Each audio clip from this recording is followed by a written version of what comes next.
আমার ছোটোবেলাটা কাটে খুবই মানে খুবই ভালো।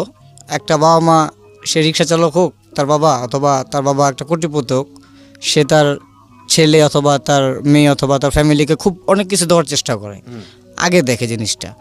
তো ছোটোবেলা থেকে দেখতাম যে সব কিছুতেই আম্মা থাকতো কি থাকতো না সঠিক জানি না, মানে বাবা সবসময় আমার সাথে থাকতো।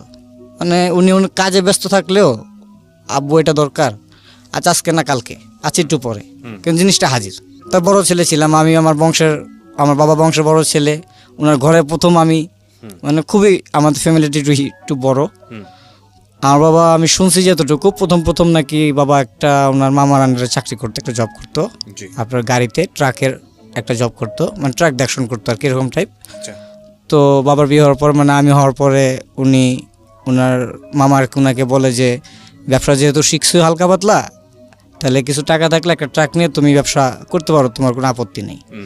তো আমার বাবার জীবনের যাত্রা শুরু হয় ওইটা দিয়ে। আচ্ছা। তো আমার দাদা আবার খুব একটা নামি দামি ব্যক্তি ছিলেন আমাদের এলাকায়, ওই হিসাবে মানে আমার বাবাকে সিএমবিতে, মানে সিএমবি বলতে গেলে যেটা আর কি কালকে আমি বলছিলাম যে রোডস অ্যান্ড হাইওয়ে ডেভেলপমেন্ট, যে যারা কাজ করে। তো আমাদের মুন্সিগঞ্জ জেলা শুনতাম যে আবু এখানে কন্ট্রাক্টরি করে। যখন আমি ক্লাস 3-তে 4-এ, তখন আমি ব্যাংক লোন স্কুলে পড়ি, বাংলাদেশ আদর্শ ব্যাংক উচ্চ বিদ্যালয়, এটা ঢাকা আইজি গেটে অবস্থিত। জি। তো খুব ভালো স্কুল। তো কোন ক্লাসের গল্প বলছেন এটা? এটা ক্লাস 4। ক্লাস 4-এ, ওকে। ক্লাস 4। তো ক্লাস 4-এ হওয়ার পরে মানে আমার ছোটো ভাই তখন আর কি, এটা তখন 95। তো 95-এর সময় তখন আমার ছোটো ভাই হয়। তো ক্লাস 5-এ উঠি, তখন আমার ছোটো ভাইয়ের 1 বছর হয়। তো বাবা নাম বলবো না, যার রেস্টুরেন্টই মতিঝিলে, মানে খুব উনারই উদ্বোধন করায়, মানে আব্বার ফ্রেন্ড, আমার ছোটো ভাইয়ের জন্য একটা হিউজ, মানে এখন মেজো ভাই, মানে হিউজ একটা পার্টির অনুষ্ঠান রাখে। অনেক সুন্দর একটা অনুষ্ঠানের আয়োজন করে চাইনিজ রেস্টুরেন্টে, সবাইকে আত্মীয় স্বজন অথবা তার বন্ধু বান্ধব পার্টনার যারা ছিলেন সবাইকে। আপনার বার্থডেতে? না, আমার ছোট ভাইয়ের বার্থডে। আপনার ছোট ভাইয়ের বার্থডে? আমার ছোট ভাইয়ের বার্থডে। ওকে। একটা গাড়ি নিয়ে আসে উনি, মানে ড্রাইভ করে আমাকে, আমার আম্মাকে, আমার দাদুকে পিক আপ করার জন্য, অনেক ফ্রেন্ডের গাড়ি। ওকে। তাই গাড়ি দুইটা কিছু না বললাম, মানে বাবাকে জাস্ট বলি বাবা গাড়িটা কার। তো বাবা বলে যে গাড়িটা এক ফ্রেন্ডের, আর তোমার এক আঙ্কেল। আলম গাড়িটা খুব সুন্দর। তো এই কথাটা বলার পর মানে বাবা বললো যে ভালো লাগছে। আমি হ্যাঁ সুন্দরই তো, একটা কমফোর্টেবল। তখন 96 শেষ হয়ে যেতেছে আর কি। ক্লাস 4-এর ঘটনা আপনার? হ্যাঁ, আমার ক্লাস 4-এ। ওকে। আমি ক্লাস 5 উঠবো আর কি তখন। ওকে। তো ওর পরের বছর যখন আমি ক্লাস 5-এ উঠলাম, তো বাবা মাকে বললো কি যে তোমাকে কিন্তু এবার ক্লাস 5-এ জানি না কতদিন পড়বা, কিন্তু কয়েকটা দিন মানে আমাকে হোস্টেলে থাকার জন্য, মানে আমার আন্টি বাসাতে রাখা হয়। আচ্ছা। মানে একটা ট্রেনিং দেওয়ার জন্য। আচ্ছা। তখন আমি বুঝতে পারিনি যে কী জন্য উনি আমাকে রেখে গেছে এখানে। তো প্রত্যেক সপ্তাহ দেখতে আসতো, আম্মা আসতো অথবা আব্বু আসতো আব্বু প্রায় রাত্রবেলায় দেখতে, হালকা দেখে চলে যেত, আমি ঘুমায় থাকলেও দেখে চলে যেত, ফুপিরা বলতো সকালে উঠলে। তো হঠাৎ করে একদিন কোরবানি ঈদ আসে, হঠাৎ করে সন্ধ্যাবেলা আব্বা আসে, তো গেট নকরে আমার এক আঙ্কেল খুলে যে সাউন্ড কই। তো আমি দোতলা থেকে আসি, হ্যাঁ আব্বু।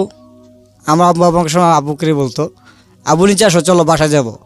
তো আমি উপর থেকে বলতেছি যে গরু কিনছো, গরু কিনা হয়েছে। আমি কিন্তু হাটে আজকে গিয়ে কিন্তু যেতে আমি তো বুঝতাম না হাটে যাবো না। তো তুমি আসো আগে, তোমার জন্য একটা জিনিস নিয়ে আসছি। তাই আমি ভাবছি একটা ক্রিকেট ব্যাট নিয়ে আসবে, না হলে একটা খেলনা নিয়ে আসবে। তখন আইসা বলতেছে যে গাড়ি গেটের বাইরে গিয়ে দেখো একটা জিনিস আছে।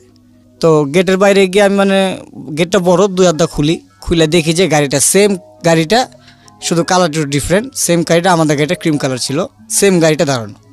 আচ্ছা। তারপর আমি মানে একটা মানে আমার কাছে তখনই লাগলো যে আমি প্রশ্ন করবো না কি করবো, আমার কাছে তো খুশি লাগতেছে, একটা তখন আনন্দ লাগতেছে। তো আনন্দকে আমি বললাম হইতে পারে তার বন্ধুরই গাড়ি। তা আমি আবার বললাম আমি কখনো জীবনে মানে অন্য কারো জিনিস হাত দিইনি, নিজের হইতো তাহলে জিনিসটা চিন্তা করতাম এটা নষ্ট হলো। তো বাবা বলতেছে কয় এটাই পছন্দ করছিল না? আমি বলছি হ্যাঁ এই গাড়ি তো। তোর বন্ধু কয় না, এটা আমি কিনছি আজকে। তো মানে খুশিতে মানে আব্বু মানে অনেক খুশি হই। তো আব্বুর সাথে সাথে বলে বসা গাড়ি ইউটার নিয়ে হাটে যায়, গরু কিনে আমাকে গাড়ির ভিতরে রেখে যায়। আচ্ছা। আইসা দেখে যে গাড়ির তো সব উলটপালট করে ফেলাইছে, মানে হাস্যকর কাহিনী একটা। তো এরকম হয়। তো প্রায় কিছুদিন গেল, ভালোই কাটতেছে দিনকাল। এই প্রায় মাসখানিক 1.5 মাস পর আমাকে ফট করে বললো যে ড্রেস আপ। আমি বললাম যে ড্রেস আপ কেন? কয় যে ব্লেজারটা পরো আর এটা পরো, চলো এক জায়গায় যাবো, সন্ধ্যাবেলা এসে বলছে। তা আমি বললাম আপনার যাবো। বাবা তখন কি করতো? জি, বাবা তখন একদম ফুললি কন্ট্রাক্টর। কন্ট্রাক্টরের বিজনেস? জি, ফুললি রোডস অ্যান্ড হাইওয়ে। আচ্ছা। তো আমাকে উনি গুলশান কোন একটা হোটেল ছিল তখন, এত তো খেয়াল নাই, একটা হোটেল ছিল 5 স্টার হোটেলের মতো ছিল, ওখানে নিয়ে যায়। তো ওখানে নিয়ে যাওয়ার পর নিচে থেকে আর কি উনি বলে যে আমি আসছি, আমার নামে এটা, আমার অ্যাপার্টমেন্ট আছে আমার ছেলের সাথে। তো রিসেপশনে বলার পর বলে হ্যাঁ রুম নাম্বার এততে অ্যাপার্টমেন্ট আছে।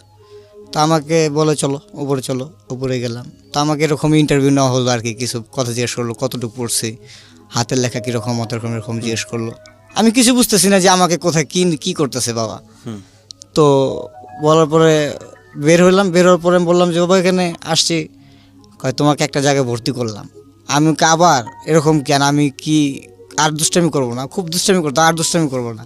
কয় না না এবার ঘুরতে যাবো একটু বাইরে, সেই জন্য এখানে আসছি। আমি কোথাও হইতে পারে, এপ্রিলে হবে, 15 দিনের মাথায় আমার ফুল ফ্যামিলি, আমার এক কাকা, আমার ছোট ভাই, আম্মু আর বাবা আর আমি। এটা 2000 এপ্রিলে, 2000 এপ্রিলে গেলাম। তো তখন হোস্টেলে গ্যাপ পেমেন্ট করতেছে আমাকে একজন ফরেনার, লাইক ফরেনার উনি ফরেনারই ছিল, স্যার ডেভিড জিজ্ঞেস করতেছে, মানে ইংলিশে জিজ্ঞেস করতে না, বাট আমি তখন এত ইংলিশে বলতে পারতাম না, কথা বলতে পারতাম না। তা আমাকে বলতেছে ঠিক আছে অসুবিধা নেই, শিখবা আস্তে আস্তে। সাথে একটা বাঙালি লোক ছিল, তো আমি বললাম ওকে। তো ইন্টারভিউতে বের হয়ে তা বাবা দার্জিলিং সব ঘুরে এলো, টাইগার হিল ঘুরে এলো। ঘুরানোর পরে আসার দিন আমাকে বলতেছে কয় হোটেল তো এটা ভালো না, ওই যে যেটা হোটেলে কালকে গেছিলাম হোটেলে অনেক সুন্দর হোটেল। তো গেলাম, আমাকে ভাবছি যে এটাও হোটেল দিতে পারে, বেড আছে। তো আমি সন্ধ্যাবেলা মানে আমাকে বললো যে তুমি এখানে থাকো, আমি নিচে থেকে আসতেছি। তো ওই যে বাবা গেছে সন্ধ্যাবেলা, আমার বাবা তো আসে না। মানে আপনাকে হোস্টেলে ভর্তি করে দিয়েছে? ভর্তি অলরেডি করে দিয়েছে, মানে রেখে যে আসছে, মানে আমি আর বলতে পারতেছি না। মানে সন্ধ্যাবেলা আমি এক সিস্টার, মানে তো ওখানে সিস্টার বলা হয় যারা আমাদের কাপড় টাপড় দিয়ে দেয়, আমি বললাম যে এক্সকিউজ মি, এখানে আমার বাবা আসতেছে না। তো উনি বাংলা না বুঝে উনি বলতেছে 1 মিনিট, আমি কাউকে রেখেই দিয়েছি। পরে একজন বাংলা টিচার আসলো, সানিকা মিস আসলো, মিস আসার পর বলতেছে কী হয়েছে বলো। আমি বললাম যে বাবা কোথায়, আম্মু কোথায়, কাকা কোথায়। বললো যে তুমি তো এখন হোস্টেল, ওনার তো চলে গেছে। আলটিমেটলি হচ্ছে আপনাকে ইন্ডিয়াতে দার্জিলিংয়ে পড়তে দিল, তাই কি? তখন কোন ক্লাসে ছিলেন আপনি? ওই ক্লাস 5-এ নিয়ে ভর্তি, ক্লাস 5-এ নিয়ে ভর্তি করে দিল। একটা জিনিস খেয়াল করবেন যে ওদের ফ্যামিলি কন্ডিশনটা সুপার রিচ কন্ডিশন সেই সময়, গাড়ি, মোটামুটি বাড়ির একটা ভালো ফ্যাসিলিটি, এবং ছেলেকে সে দেশের বাইরে পড়াচ্ছে, বড় ছেলেকে, এবং বুঝতেই পারছেন যে স্বাবলম্বী, অর্থনৈতিকভাবে মোটটা খুবই ভালো সচ্ছল একটা পরিবার। হ্যাঁ বলেন। তারপর তখন আমি মানে খুব খারাপ স্বাভাবিক, খুব কষ্ট লাগতেছে, খুব কান্না পাইতেছে। তো আপনি জানতেন না আপনাকে দেশের বাইরে? আমি জানতাম না। তো খুব কান্না পাইতেছে, কান্নার চোটে রাত্রে আমার এক ফ্রেন্ড আসলো, ও এখন মানে ইউটিউবে বলছে না, ও শুনতেছে, ও এখন আপাতত বাংলাদেশে আছে, বাকি সব বাইরে চলে গেছে। তো আসছে, ও বলতেছে যে কী হয়েছে, কারণ তো কেন। তো লোকের আমার সাথে দেখা হলো গুলশান। আমি বলছি হ্যাঁ তোকে তো চিনছি, তুই আমাদের বাসায় গেছিলি। হ্যাঁ তোর বাবা আমার বাবা বন্ধু। আমি বলছি ও তাহলে তোর বাবার মাধ্যমে মনে হয় জানতে পারছে। ও বলতেছে হ্যাঁ রে এরকম হইতে পারে। আমি বললাম এটা কী হোস্টেল, এখানে স্কুল, এখানে খুব সুন্দর, তুই দেখবি কালকে সকালে, কান্নাকাটি করিস না, দেখবি কালকে সকালে তোর বাবা আসবেই। তা আমি বললাম যে না বাবা তো রেখে গেছে, বাবা তো আসবো না, মানে একদম মনের ভিতরে ভয় ঢেকে গেছে, আমার কিছু ভালো লাগতেছে না। তা আমাকে সান্ত্বনাতে রাত্রে ঘুম পাড়ায়, আমি ঘুমাই। সকালে ঠিকই দেখি যে আব্বু আসছে, আম্মু আসছে। তো বাবাকে ধরেছে, এটা পছন্দ, এটা পছন্দ, এটা পছন্দ, না এটা পড়ো। একটা ভিডিও গেম কিনে দিল, একটা স্কেটিং কিনে দিল। কিনে দেওয়ার পর হোস্টেলে রেখে আসলো। আবার হোস্টেলে রাখার পরে আমাকে একটা কথা বললো যে রেখে গেলাম, আমি একটা মাস পর আসবো, কিন্তু তুমি এখানে কোনো ভয় পাবা না, মানে কোনো ভয়ের কিছু নেই। তো একটা স্যার ছিল, স্যার এসে বললো যে এখানে ভয় পাবা না, এখানে আমরা সবাই আছি। তো এখানে থাকলাম, এই থাকতে থাকতে 1 বছর কাটলো। 1 বছর 9 মাস আমাদের এখানে যেমন 11 মাসে একটা সেশন শেষ হয় স্কুলের, ওইখানে 9 মান্থসে মানে 9 মাসে একটা সেশন শেষ। তো বাবা 9 মাসের ভিতর কমসে কম তো 10-12 বার আসছি, 5 দিনের জন্য 3 দিনের জন্য আইসা দেখা সাক্ষাৎ করে আমার সিনেমায় যেত, এরকম হইতো। তো আমার নাকে সাইলেন্সের সমস্যা দিল বা দিকে হারে। তো বাবা ওইটা ফলো করে বললো যে না ওকে এখন এত ঠান্ডাতে রাখা যাবে না। তো নিচে নিয়ে আসলো শিলিগুড়িতে। শিলিগুড়িতে স্কুলটার নাম বললেও হয়, এটার স্কুলটার নাম লিঙ্কন হাই স্কুল। আচ্ছা। এটা খুবই বড় একটা স্কুল, ওখানে হর্স রাইডিং আছে, সুইমিং পুল আছে, হুম। মানে বিশাল বড় একটা এরিয়া।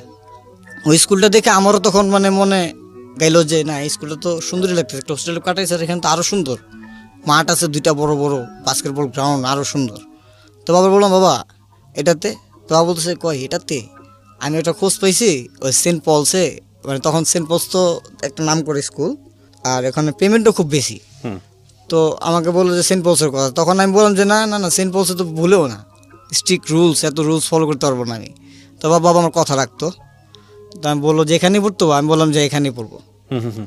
তো এখানে রেখে গেল 2001-এ। আচ্ছা। তো পেমেন্ট করে দিয়ে বললো যে মার্চের 5 তারিখ থেকে স্কুল শুরু। তো আমাকে ওইখান থেকে আনার পরে জানুয়ারি মাসে আয়না ভরলো, বাংলাদেশে আসলাম। আসার পরে বলতেছে যাওয়ার 5 দিন আগে, মানে সব কিছু গুছিতেছে, আমার ব্যাগটা গুছিতেছে। তো আমাকে বলতেছে কী লাগবে বলো। তো কী লাগবে বলো বলছে, তো আমি বলছি কী আর লাগবে, কিছুই লাগবে না, চলো ওইখান থেকে কিছু কিনবো না, রাস্তা থেকে কিছু কিনবো না। তো স্টেডিয়াম আস্তে আস্তে, মানে এখন যেটা আমার অনেক ভাষণের স্টেডিয়াম, আস্তে আস্তে তখন আমি বাবাকে বললাম যে বাবা তুমি তো মোবাইল টোবাইল ভাঙ্গা ফালাও, এই কতদিন ধরে এত এত মোবাইল ঘরের ভিতর, আমাকে একটা মোবাইল কিনে দাও। বলছে মোবাইল লাগবে? আমি বলছিলাম হ্যাঁ। গাড়িটা ব্রেক করে, আমার ড্রাইভার আর কি আমাদের কাকাই হয়, তো উনি ব্রেক করে, তো স্টেডিয়ামে যাই। স্টেডিয়ামে গিয়া বাবা একটা বলে যে কোন সিটটা পছন্দ দেখো। তো আমি একটা সেট নিয়ে, খুব ব্লু কালার সিমেন্সের একটা সেট 75 পছন্দ হলো আর কি, চোখে পছন্দ। আমি বললাম বাবা এটা পছন্দ হয়েছে। লোকটা বলছে এটা নতুন আসছে, পিছনে ক্যামেরাও আছে, আছে, ভালো সাউন্ড। তো বললাম যে এটা পছন্দ, কয় তাহলে নাও। তো বললো কীভাবে কি। তো বাবার বললাম তো শিখে যাব। তো ওই লোকটা আর কি তাকায় রয়েছে, মানে এইভাবে আমার দিকে, যে বাচ্চা একটা ছেলে, আমার হাইট অনুযায়ী বলতেছে বাচ্চা একটা ছেলে, আরও শর্ট ছিলাম, হাইট অনুযায়ী বলতেছে বাচ্চা একটা ছেলে মোবাইল কিনে দিয়েছে। তখন আব্বুকে বললো যে বাবাই মোবাইলটা কিনে দিয়েছেন, ও তো হারাটারে ফেলবো, আপনি মোবাইলটার প্রাইস জানেন? বলছে কি আপনাকে জিজ্ঞেস করছি আমি প্রাইসের কথা, পছন্দ তো হয়েছে। তো আমি বললাম যে কম হইলে কম নেই, অসুবিধা কি? তা বলছে তোমার পছন্দ হয়েছে? হ্যাঁ বাবা পছন্দ হয়েছে। তো কেন তুমি? তো নিলাম। তো সেটার বিল বানানোর সময় তখন আমি তার সাথে বসা, তখন তো বুঝি না যে কত টাকা কীভাবে দিতেছে। বিল হলো প্রায় আপনার কত 11,300 টাকার মতো, তখন একটা সেট কিনে দিল। আচ্ছা। সেট সেলফোন কিনে কত সালের দিকে এটা? 2001-এ। 2001-এ 11,000 টাকার সেলফোন, মানে অনেক দামি ফোন। হ্যাঁ, নিঃসন্দেহে অনেক দামি ফোন। হ্যাঁ। তারপর স্কুলে ঢোকার পরে সিনিয়র ব্রাদাররা বলতেছে যে এটা তো হাইড করে রাখতে হবে, মোবাইলটা কিন্তু স্যারদের সাথে শো করা যাবে না। ঠিক আছে, অসুবিধা নেই। ওইখানে বেশ ভালো কয়েকদিন কাটলাম। 7 উঠলাম 2003-তে। তো তখন ঢাকা আসলাম 1 বছর পর। আমি রাখি মানে ভালো লাগতেছে, 15 দিনের ছুটি। বাবাকে বলতাম বাবা 15 দিনের ছুটি, আইসা পড়ো এখানেই ঘুরি, দেশে গিয়ে কী করবো। তো মা বেশিরভাগ আসতো না, বাবাই আসতো। তো ঘুরলাম, ঘোরার পরে বলতেছে যে N75 তখন বের হয় 2003-তে, নিউ পোস্টার বোর্ড, আমি বোর্ড দেখলাম। তো ইন্ডিয়াতে দেখছি, তো বাংলাদেশে আসলাম। আসার পরে বাবা বললো যে না, একটা বার দেশে আয়, তোর আম্মা তো পোলাও রান্না করে না তোর জন্য ঘরের ভিতর, আয় বাসায় আয়। তো বাবা বললাম যে ঠিক আছে তাহলে তুমি এসে নিয়ে যাও। বলো আচ্ছা ঠিক আছে আসতেছি। তো বাবা নিয়ে যায়। বাবার তখন একটা স্যামসাং মোবাইল ছিল, ওনার ফ্রেন্ড জাপান থেকে গিফট করছিল ওনাকে। তখন আমি বললাম যে বাবা একটা মোবাইল দেখছি, সামনেও ক্যামেরা আছে পিছনেও ক্যামেরা আছে। তো বাবা বলছে সামনেও ক্যামেরা? আমি বলছি হ্যাঁ। কোথায়? আমি ইন্ডিয়াতে দেখছি, এখন এটা কোথায় পাওয়া যাবো? তাহলে চলো আমার সাথে আসো। তো বাবা তো জানতো, মানে আমি তো বাংলাদেশে ঢাকা শহর খবরই জানি না তখন কি হয় না হয়। মোতালেব প্লাজাতে আসলাম পরিবাগে। তো মোতালেব প্লাজাতে আসার পরে এক দোকানে আমি গিয়ে বললাম যে নোকিয়া N75 মোবাইল মডেলটা আছে কিনা। ফুল ফ্লোরে এটা বলে রাখা হচ্ছে, ফুল ফ্লোরে 5টা মোবাইল পাওয়া গেছে। শুধু 5টা মোবাইল থেকে 3টা মোবাইলই অলরেডি সেল হয়ে গেছে। আচ্ছা। তো 2টা মোবাইল নিয়ে আসলো। তো আনার পরে লোকটা বলতেছে যে ভাই আসলে ফুল ফ্লোরে 5টা মোবাইল মানে 2টাই আছে, মানে আপনি কি একটা যদি নেন তাহলে বুকিং দিবেন নাকি নিয়ে যাবেন। তো বাবা বলছে বুকিংয়ের কী হলো, তো নিবই তো। তা আমাকে জিজ্ঞেস করতেছে যে কোনটা নিব, আমাকে ব্ল্যাক কালারটা। তাহলে ভাই প্যাক করেন। তো উনিও, ওই লোকটা বলতেছে বিল বানানোর সময় বিলটা যখন হাতে দিছে, লোকটা বলতেছে কি স্যার বিলটা চেক করেন। তা বলতেছে বিল চেক করবো, আপনি চেক করেন? মানে একটা অ্যাজিব একটা উত্তর, বিলটা চেক করেন নাই? ইটস 75,000 টাকা। তো বাবার পকেটে তখন মনে হয় 30-35 টাকার মতো ছিল আর কি। তো বাবা বললো যে আধা ঘন্টা 1 ঘন্টার মতো সময় দেওয়া যাবে? কেন? আমার টাকা আসতে যে তখন লাগে। তো বাবা এই কথা বলে মানে ফোন দিয়ে বসছে এতক্ষণে আমার কাকাকে, যে আমাদের গাড়ি চালাতো, ফোন দিয়ে বসছে যে 1 লাখ টাকা ঘরের থেকে নিয়ে তুমি এখানে পরিবার আসো। কি ফোন যেন আরেকবার একটু বলেন। Nokia N75। এটা এত দাম ছিল সেই সময়? হ্যাঁ 75 টাকা যখন ফার্স্ট লঞ্চ হয়। ওরে বাবা, ওকে ঠিক আছে। তারপর কিনে দিল। আমি সাথে সাথে ফোনটা হাতে নিয়ে ফরাদ আমার ফ্রেন্ডকে ফোন করি যে ফরাদ জানিস আজকে একটা বাবা মোবাইল কিনে দিছে। কী মোবাইল কিনছে? ও খুব হাই রিচ একটা ফ্যামিলির ছেলে, তো ও বলে ওর বাড়ি ধানমন্ডিতে। ও বলতেছে যে কী মোবাইল? আমি বললাম যে দেখলাম না দার্জিলিং থেকে নামার সময় যে N75 সামনে ক্যামেরা পিছনে ক্যামেরা বলতেছে, আবার পিছন ব্যাকটা প্রেস করলে ক্যামেরাটা বের হয়ে আসতেছে। ওকে হ্যাঁ হ্যাঁ হ্যাঁ হ্যাঁ আমি তো এটা পাইছি, বাবা তো কিনে দিছে। কী বলো? আমি হ্যাঁ মার্কেট তো আর বলতেছে নাই, আরেকটা আছে। তো সাথে সাথে ওর সাথে সাথে দৌড়ায় আসে ওর আম্মার সাথে। ওর আম্মা ওকে সাথে সাথে কিনে দেয়, 2 বন্ধু কিনি, বাস খুশি। তো যাওয়ার সময় বাবা বলে যে আজকে ড্রাইভ করবা? তা আমি বললাম যে আজকে তোমার কোলে বসে ড্রাইভ করবো না, অনেক করছে আর করবো না। তো বললো আচ্ছা ঠিক আছে ন বসো। তো উনি বললো যে সোজা গিয়ে আমি যেভাবে বলবো সেভাবে যাবা। আমি বললাম আচ্ছা ঠিক আছে। তাই আমি বসছি। তো বসার পরে তখন আমাদের দ্বিতীয় গাড়ি কেরিনা মাই রোড, বলে রাখা ভালো, কেরিনা মাই রোড গাড়িটা কিনে। ওই গাড়িটা আমি পছন্দ করি, গাড়ির কালার দেখে। যে তখন গাড়িটা কিনে তখন বলতেছে বাবা এটা কিন্তু আগের গাড়ি না, এটা কিন্তু আরও অন্যরকম, একটু বড় গাড়ি, সাবধানে চালাও। তো উনি 1 হাত দিয়ে স্টিয়ারিং ধরে, আর একটা অটো গিয়ার ছিল দেয়, তারপরে উনি স্টিয়ারিংটা ধরে আর বলে যে হালকা ধরো এটা, আর কিছু না। তো আমি হালকা ধরতে ধরতে শাহবাগ আসি, শাহবাগ থেকে আস্তে আস্তে আস্তে আস্তে আস্তে আস্তে বাসার দিকে যাই।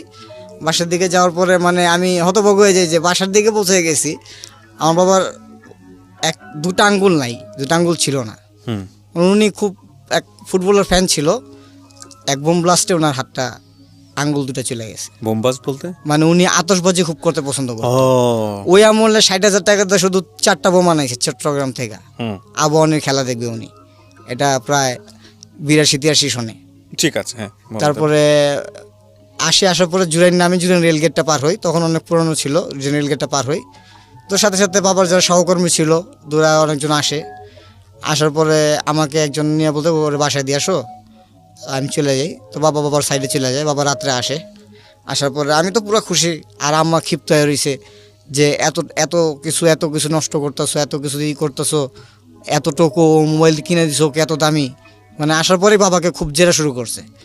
আর আমার বাবাকে জেরা করলে মানে আমার ব্যাপারে কেউ জেরা করলে তার সহ্য হতো না। মানে সাথে সাথে মাকে উত্তর দেওয়া বলে যে তোমারটা দিয়ে তো করিনি, আমার বাবারটা দিয়ে আমি করিনি, আমারটা দিয়ে আমার ছেলেকে আমি করে দিতেছি, তাহলে কারো কিছু অনেক পছন্দ করতে আপনাকে। হ্যাঁ। তখন এরকম চলতে চলতে আমি ক্লাস 9-এ উঠি। ক্লাস 9-এ ওঠার পরে কোরবানি ঈদ আসে, আমাদের ঈদে কোনো ছুটি পেতাম না আমরা। ওই দেশের দিওয়ালি ছিল অথবা হোলি থাকতো, আমাদের কোনো ছুটি থাকতো না। ছুটিতে আউটিংয়ে বলতো যে পকেট মানি যাদের আছে নিয়ে নাও, অথবা এখানে ব্যাংক আছে ব্যাংকের থেকে নিয়ে দিই, তোমাদের বাবা মা আসলে সাবমিট করে দেবে। আচ্ছা। তো এখান থেকে ফোন করা হতো যে আপনার ছেলেকে কয় টাকা পকেট মানি দেওয়া হবে। তো আমি বলতাম যে স্যার আমাকে লাইনটা ধরে দিলে আমার সুবিধা হবে আমার বাবাকে বলার জন্য। তো আমি লাইনটা ধরতাম, জাস্ট বলতাম যে হ্যালো আব্বু। বলছে হ্যাঁ বলো। যাবো এবারও কোরবানিতে আসবো না? বাবা অনেক কাজের, আমি একটু একটা কাজ নিয়ে ফেলছি, কাজটা শেষই হবে কোরবানিদের আগে, আর কোরবানিদের পরে আমার বিলবারটা উঠাতে হবে। ডাইরেক্ট বলে যে বিলবারটা উঠাতে হবে, এবার বাবা একটু কনসেন্ট্রেট করো, আমি এবার আসতে পারবো না, তুমি একাই সব করো ঢাকা ঈদে এই ছুটিতে আসবে আগামী 2 মাস পর, 1-1.5 মাস পরে। তো আমি বললাম যে ঠিক আছে যাও। তো আমি বললাম বাবা 3 দিনের পিকনিক আর 2টা আউটিং আছে, তো স্যাররা এখানে তুমি $100 রেখে গেছো, তো এটাই খরচ করবো না এখান থেকে কিছু নিব? তো উনি জিজ্ঞেস করতেছে তোমার কি $100 হবে না আরও আমি করবো? আমি বললাম যে $100 দেখি আগে স্যারকে বলি। তো স্যার পুরোটা দিতে চায় না। আচ্ছা। স্যার পুরোটা দিতে চায় না। ওখানে স্যার বলে যে না আমি তোমাকে $100 4,230 টাকার মতো আসে, আমি তোমাকে 2,000 টাকা দিতে পারি সর্বোচ্চ ওই সময়। আচ্ছা। আমি বললাম ঠিক আছে, না দিলে নেই। বাইরে বের হলাম, বাইরে বের হয়ে আমার মোবাইল বের করে একটা SMS করলাম। বাবা একটা এবেট করে দিয়েছিল north Bengal to Dhaka direct call, just আমি একটা SMS করছি। বাবা বলছে যে কোন কাজে ব্যস্ত, আমি উনি SMSও বুঝতো না। আচ্ছা। SMS করছি তো দেখি রিপ্লাই পাই না, পরে কল দিছি ডাইরেক্ট। তো বাবা কেটে দিয়ে কেটে দিয়ে ব্যাক করছে। বলছে কী হয়েছে? আমি বলছি বাবা শুধু 2,000 টাকা দিছে, আমার তো এই পিকনিকে আর ইয়ে তো হবে না। তো বলতেছে যে এক কাজ করো, শেষ হওয়ার কিছুক্ষণ আগে অথবা একদিন আগে আমাকে নক করো তুমি। আমি বললাম ঠিক আছে। এর ভিতরে একটা টুর্নামেন্ট আসে, জি। আমি খুব ভালো ফুটবল খেলি। ওইখানে রয়্যাল ক্লাব আছে, রয়্যাল ক্লাবে আমাকে একটা চান্স দেয়, খেলার সুযোগ দেয়। এটা 2008-এ, যে আসিফুর রহমান তুমি কি অ্যাডমিন নাকি লিঙ্কন স্কুলে খেলবা। তো ওইখানে আমাকে বলার পর আমি বলি যে আমি যদি খেলি তাহলে আমার টিম নিয়ে খেলবো, আমার দল ছাড়া আমি খেলবো না, আমি কোনো দলের সাথে খেলবো না। তোনার এই কথা শুনে খুব বিরক্ত ফিল করে যে একটা ছেলে কি ফুটবল খেললে কতটুকার নাম কামাইছে, ও ক্লাবের সাথে খেলবে বলতেছে ওর দল নিয়ে। তো আমি বললাম এই কথা। তো এর ভিতরে করে কি কোরবানি ঈদ আসে, কোরবানি ঈদের সময় গার্জেনের সেল নাম্বার ফোন করে বললে যে আসিফুর রহমানকে নিয়ে আপনি স্কুলে তাড়াতাড়ি রিপোর্ট করেন। তো বাবা ভাবে যে, প্রথম বুঝে উঠতে পারে না যে কেন রাখতেছে আমার ছেলেকে, কিছু করে আসছে নাকি, কিছু করছে নাকি, কারণ অনেক চঞ্চল ছিলাম, কিছু করছে নাকি, কারো কিছু ভাঙা ফেলছে নাকি। ছোটোবেলা থেকে গাড়ি চালাতে গেলে রিক্সা লাগা মেরে দিতাম, জি। তো এরকম আর কি, কিছু করে ফেলছে নাকি। আসার পরে আমি ফোনটা রিসিভ করি, স্যার সেন্স ছিল, স্যার বললাম ইয়েস স্যার। স্যার বলতেছে যে Asifur Rahman, your team a selected for the rolling trophy for royal club. বাহ। আমি শোনার পর তাজ্জব যে sir what your saying that, after sir said that okay, তো দ্রুত সম্ভব তুমি আসো, just leave and run, but he is saying that. তো বলতেছে যে বাবাকে বললাম বাবা আমার তো তাড়াতাড়ি স্কুলে পৌঁছাতে হবে, আমার দল একটা ক্লাবের সাথে খেলবে। তো বাবা বলে তুই কি ফুটবল খেলিস? আমি বলি হ্যাঁ, তুমি জানো না? সত্যি? আমি কি সত্যি? তো বলতেছে বাবা আসছে আমাকে নিয়ে সাথে সাথে ওই দিনই, মানে মাকে ওইখানে আমার আঙ্কেলরা থাকে, ওনাদের নিজস্ব বাড়ি করা আছে। তো মাকে রেখেই ওখানে একটা বলবো বাসের গাড়ির টিকিট কেটে ওই রাত্রেই বাবা আর আমাকে এনে রওনা দেয়। তা আসার পরে মানে যেখানে স্টপেজে নামি, জংশন স্টেশনে নামার পরে উনি সাথে সাথে রিক্সা নিয়ে হোটেলে আসে, হোটেলে রেখে লাগেজ রেখে আমি বললাম বাবা গাড়ি নিয়ে নেই, তাড়াতাড়ি স্কুলে চলে যাই। দাঁড়াও, তোমার বুট কিনতে হবে, তোমার কত কিছু কিনতে হবে। বাবা বুট টুট তো আছে। তো বলতেছে না তুমি আসো। তো উনি নাইকির শোরুমে নিয়ে যায় আমাকে, আমার প্রথম মনে আর কি জীবনে সর্বপ্রথম একটা নাইকির শোরুম, অরিজিনাল নাইকির শোরুম। কোন ক্লাসে পড়েন তখন আপনি? তখন আমি ক্লাস 9-এ। ক্লাস 9-এ থাকা অবস্থায় আপনি অরিজিনালি নাইকের শু পরেন? জি অবশ্যই। আমি এখানে একটা কথা বলে রাখি প্রিয় শ্রোতা, আপনি জাস্ট একটু উদাহরণ দিলেই বুঝতে পারবেন। নাইকি এবং আডিদাস এটা হচ্ছে সারা দুনিয়ার মোস্ট এক্সপেন্সিভ স্পোর্টস ব্র্যান্ড। আমি নিজেও এখনও নাইকের শু পরিনি, অরিজিনাল নাইকের শু পরিনি, আডিডাসের পরিনি। আমি বলছি না যে এফোর্ড করতে পারবো না, হয়তো এফোর্ড করতে পারবো, কিন্তু ফ্লেক্সিবিলিটির একটা ব্যাপার থাকে। যেখানেও ক্লাস 9-এ থাকা অবস্থায় নাইকি শু পড়ছে, সো বুঝতেই পাচ্ছেন যে ওদের ফ্যামিলি কন্ডিশন কতটা ভালো। হ্যাঁ, ভালো বলতে মানে ভালো ছিল, আমি যেটা বোঝাচ্ছি। হ্যাঁ বলেন। তারপরে উনি আমাকে বলতেছে যে এখান থেকে যা যা সামগ্রী, মানে যা সিঙ্গার অথবা, উনি তো সব বুঝে, উনি তো ফুটবলের পাগল। তো উনি বলতেছে যা যা দরকার তোমার অ্যাঙ্কলেট থেকে নিয়ে তোমার একদম রিস্টব্যান্ড পর্যন্ত যা দরকার বাবা তুমি তা নাও। তখন তো ফুর্তিতে মানে আরও মানে ভিতরে একটা আমেজ আসলো যে বাবা সাপোর্ট করতেছে খেলার জন্য, যে খেলার জন্য আমি কোনোদিন স্কুলে মানে 60ও হয়নি নাম্বার, মানে কোনো পরীক্ষাতে, ওই 51 to 59, মানে মাঝামাঝি ছিলাম স্টুডেন্ট। ট্রুলি এটা মাঝামাঝি ছিলাম, কোনো না উপরেও যাইনি নিচেও যাইনি। এই খেলাটা বেশি মনোযোগী ছিল আমার প্রতি। তো বাবা বলতেছে যে বাবা দেখতেছে বাবা বুট পছন্দ করতেছে, মানে বুটের এরিয়াতে আছে। তা আমি সিঙ্গার্ড নেই, সক্স কিনি, একটা জার্সির প্যান্ট কিনি, নাইকিরই সব ফুল হোয়াইট কেনার পরে আমি একটা বুট পছন্দ করি ব্ল্যাক কালার। তো ব্ল্যাক কালারটা কেনার পর আমি একটা রেট দেখি 1800 রুপিস, বাংলাদেশি টাকা 3000 টাকার কাছাকাছি, 800 রুপিস। তো আমি ওখানে নিয়ে বললাম যে আব্বু ডাক দিছি। তো আব্বু আসছে, আমি বলছি আব্বু ওই যে এই বুটটা খুব সুন্দর, দেখো তো ব্ল্যাক কালার। তো বাবা বলতেছে যে তোর শুধু কালোই পছন্দ হয়, গাড়ি কালো কালার পছন্দ হয়, তোর সবই কালো কালার পছন্দ হয়। তাই আমি বললাম সব তো তুমি কিনে দাও, একটা তো আমার পছন্দ কিনে দিবা। তো উনি বলতেছে যে আচ্ছা ঠিক আছে। তো উনি পিছন থেকে এভাবে হাতটা বের করে, আমার এখনও খেল আছে, হাতটা বের করে ভাই, মানে উনি শুটা এভাবে দেখায়, মানে এটা কল্পনার বাইরে। দুইটা বুট, মানে এক জোড়া বুট নাইকির, উপরে ফুললি রেড, নিচে অরেঞ্জ, আর স্পাইকগুলো ছিল ব্লেড। আমি পছন্দ করছি গোল, শুধু গোল এগুলো, উনি ব্লেড সিস্টেমের সেটা ছিল, উনি নিয়ে আসছে। উনি তো নিজেও ফুটবলের ফ্যান ছিল, খুবই ফ্যান ছিল, বললাম না 82 সনে 60,000 টাকা 3টা বোম আনছে শুধু চট্টগ্রাম থেকে নিজে। এবং সেটার জন্য দুইটা আঙ্গুল দুইটা আঙ্গুল মানে আমাকে এরকম বলছে যে যদি বাবা আমি ছেড়ে দিতাম জানো আমার সাথে সাথে আরো 50 জনের মতো লোক মারা যেত, আমি ছাড়ি নেই যে আমার জান চলে যাক, 50 জন তো বাঁচবে। এরকম বাবা হাতটা বের করে ওই টেবিলের উপর রাখি, বলতেছে যে এটা কেমন? আমি বলতেছি এটাও ভালো, তো এটাও ভালো। আমি পরে বলতেছে তাহলে এটাও নিয়ে নাও। বাবা এত আমার তো এখানে 4-5 জোড়া বুট হয়ে গেছে, আবার 2টা নতুন। এটা ফাইনাল যদি উঠো ফাইনালে, আমি জানি ফাইনালে উঠবে, আমি বলে দিলাম তুমি ফাইনালে খেলবে এটা করে। তা আমি তোমার জার্সির দাম, আমার স্টকিংসের দাম, আমার লেগ গার্ডের দাম সবই তো আমার জানা আছে, আমি ট্যাগ দেখে নিছি। আমার একটা রিজনেবল প্রাইস ছিল, আমার একটা নিশ্চয়ই ছিল অতর ভিতর থাকবে। তো নিচি নেওয়ার পরে আমার বিল হয় আমার একটা জার্সি, একটা সিঙ্গার্ড, একটা জাস্ট একটা রিসলেট, এটার বিল হয় আপনার প্রায় ইন্ডিয়ান কারেন্সি 1230 টাকার মতো। এটা ভালোই আর কি, অনেক দামি নাইকিরি।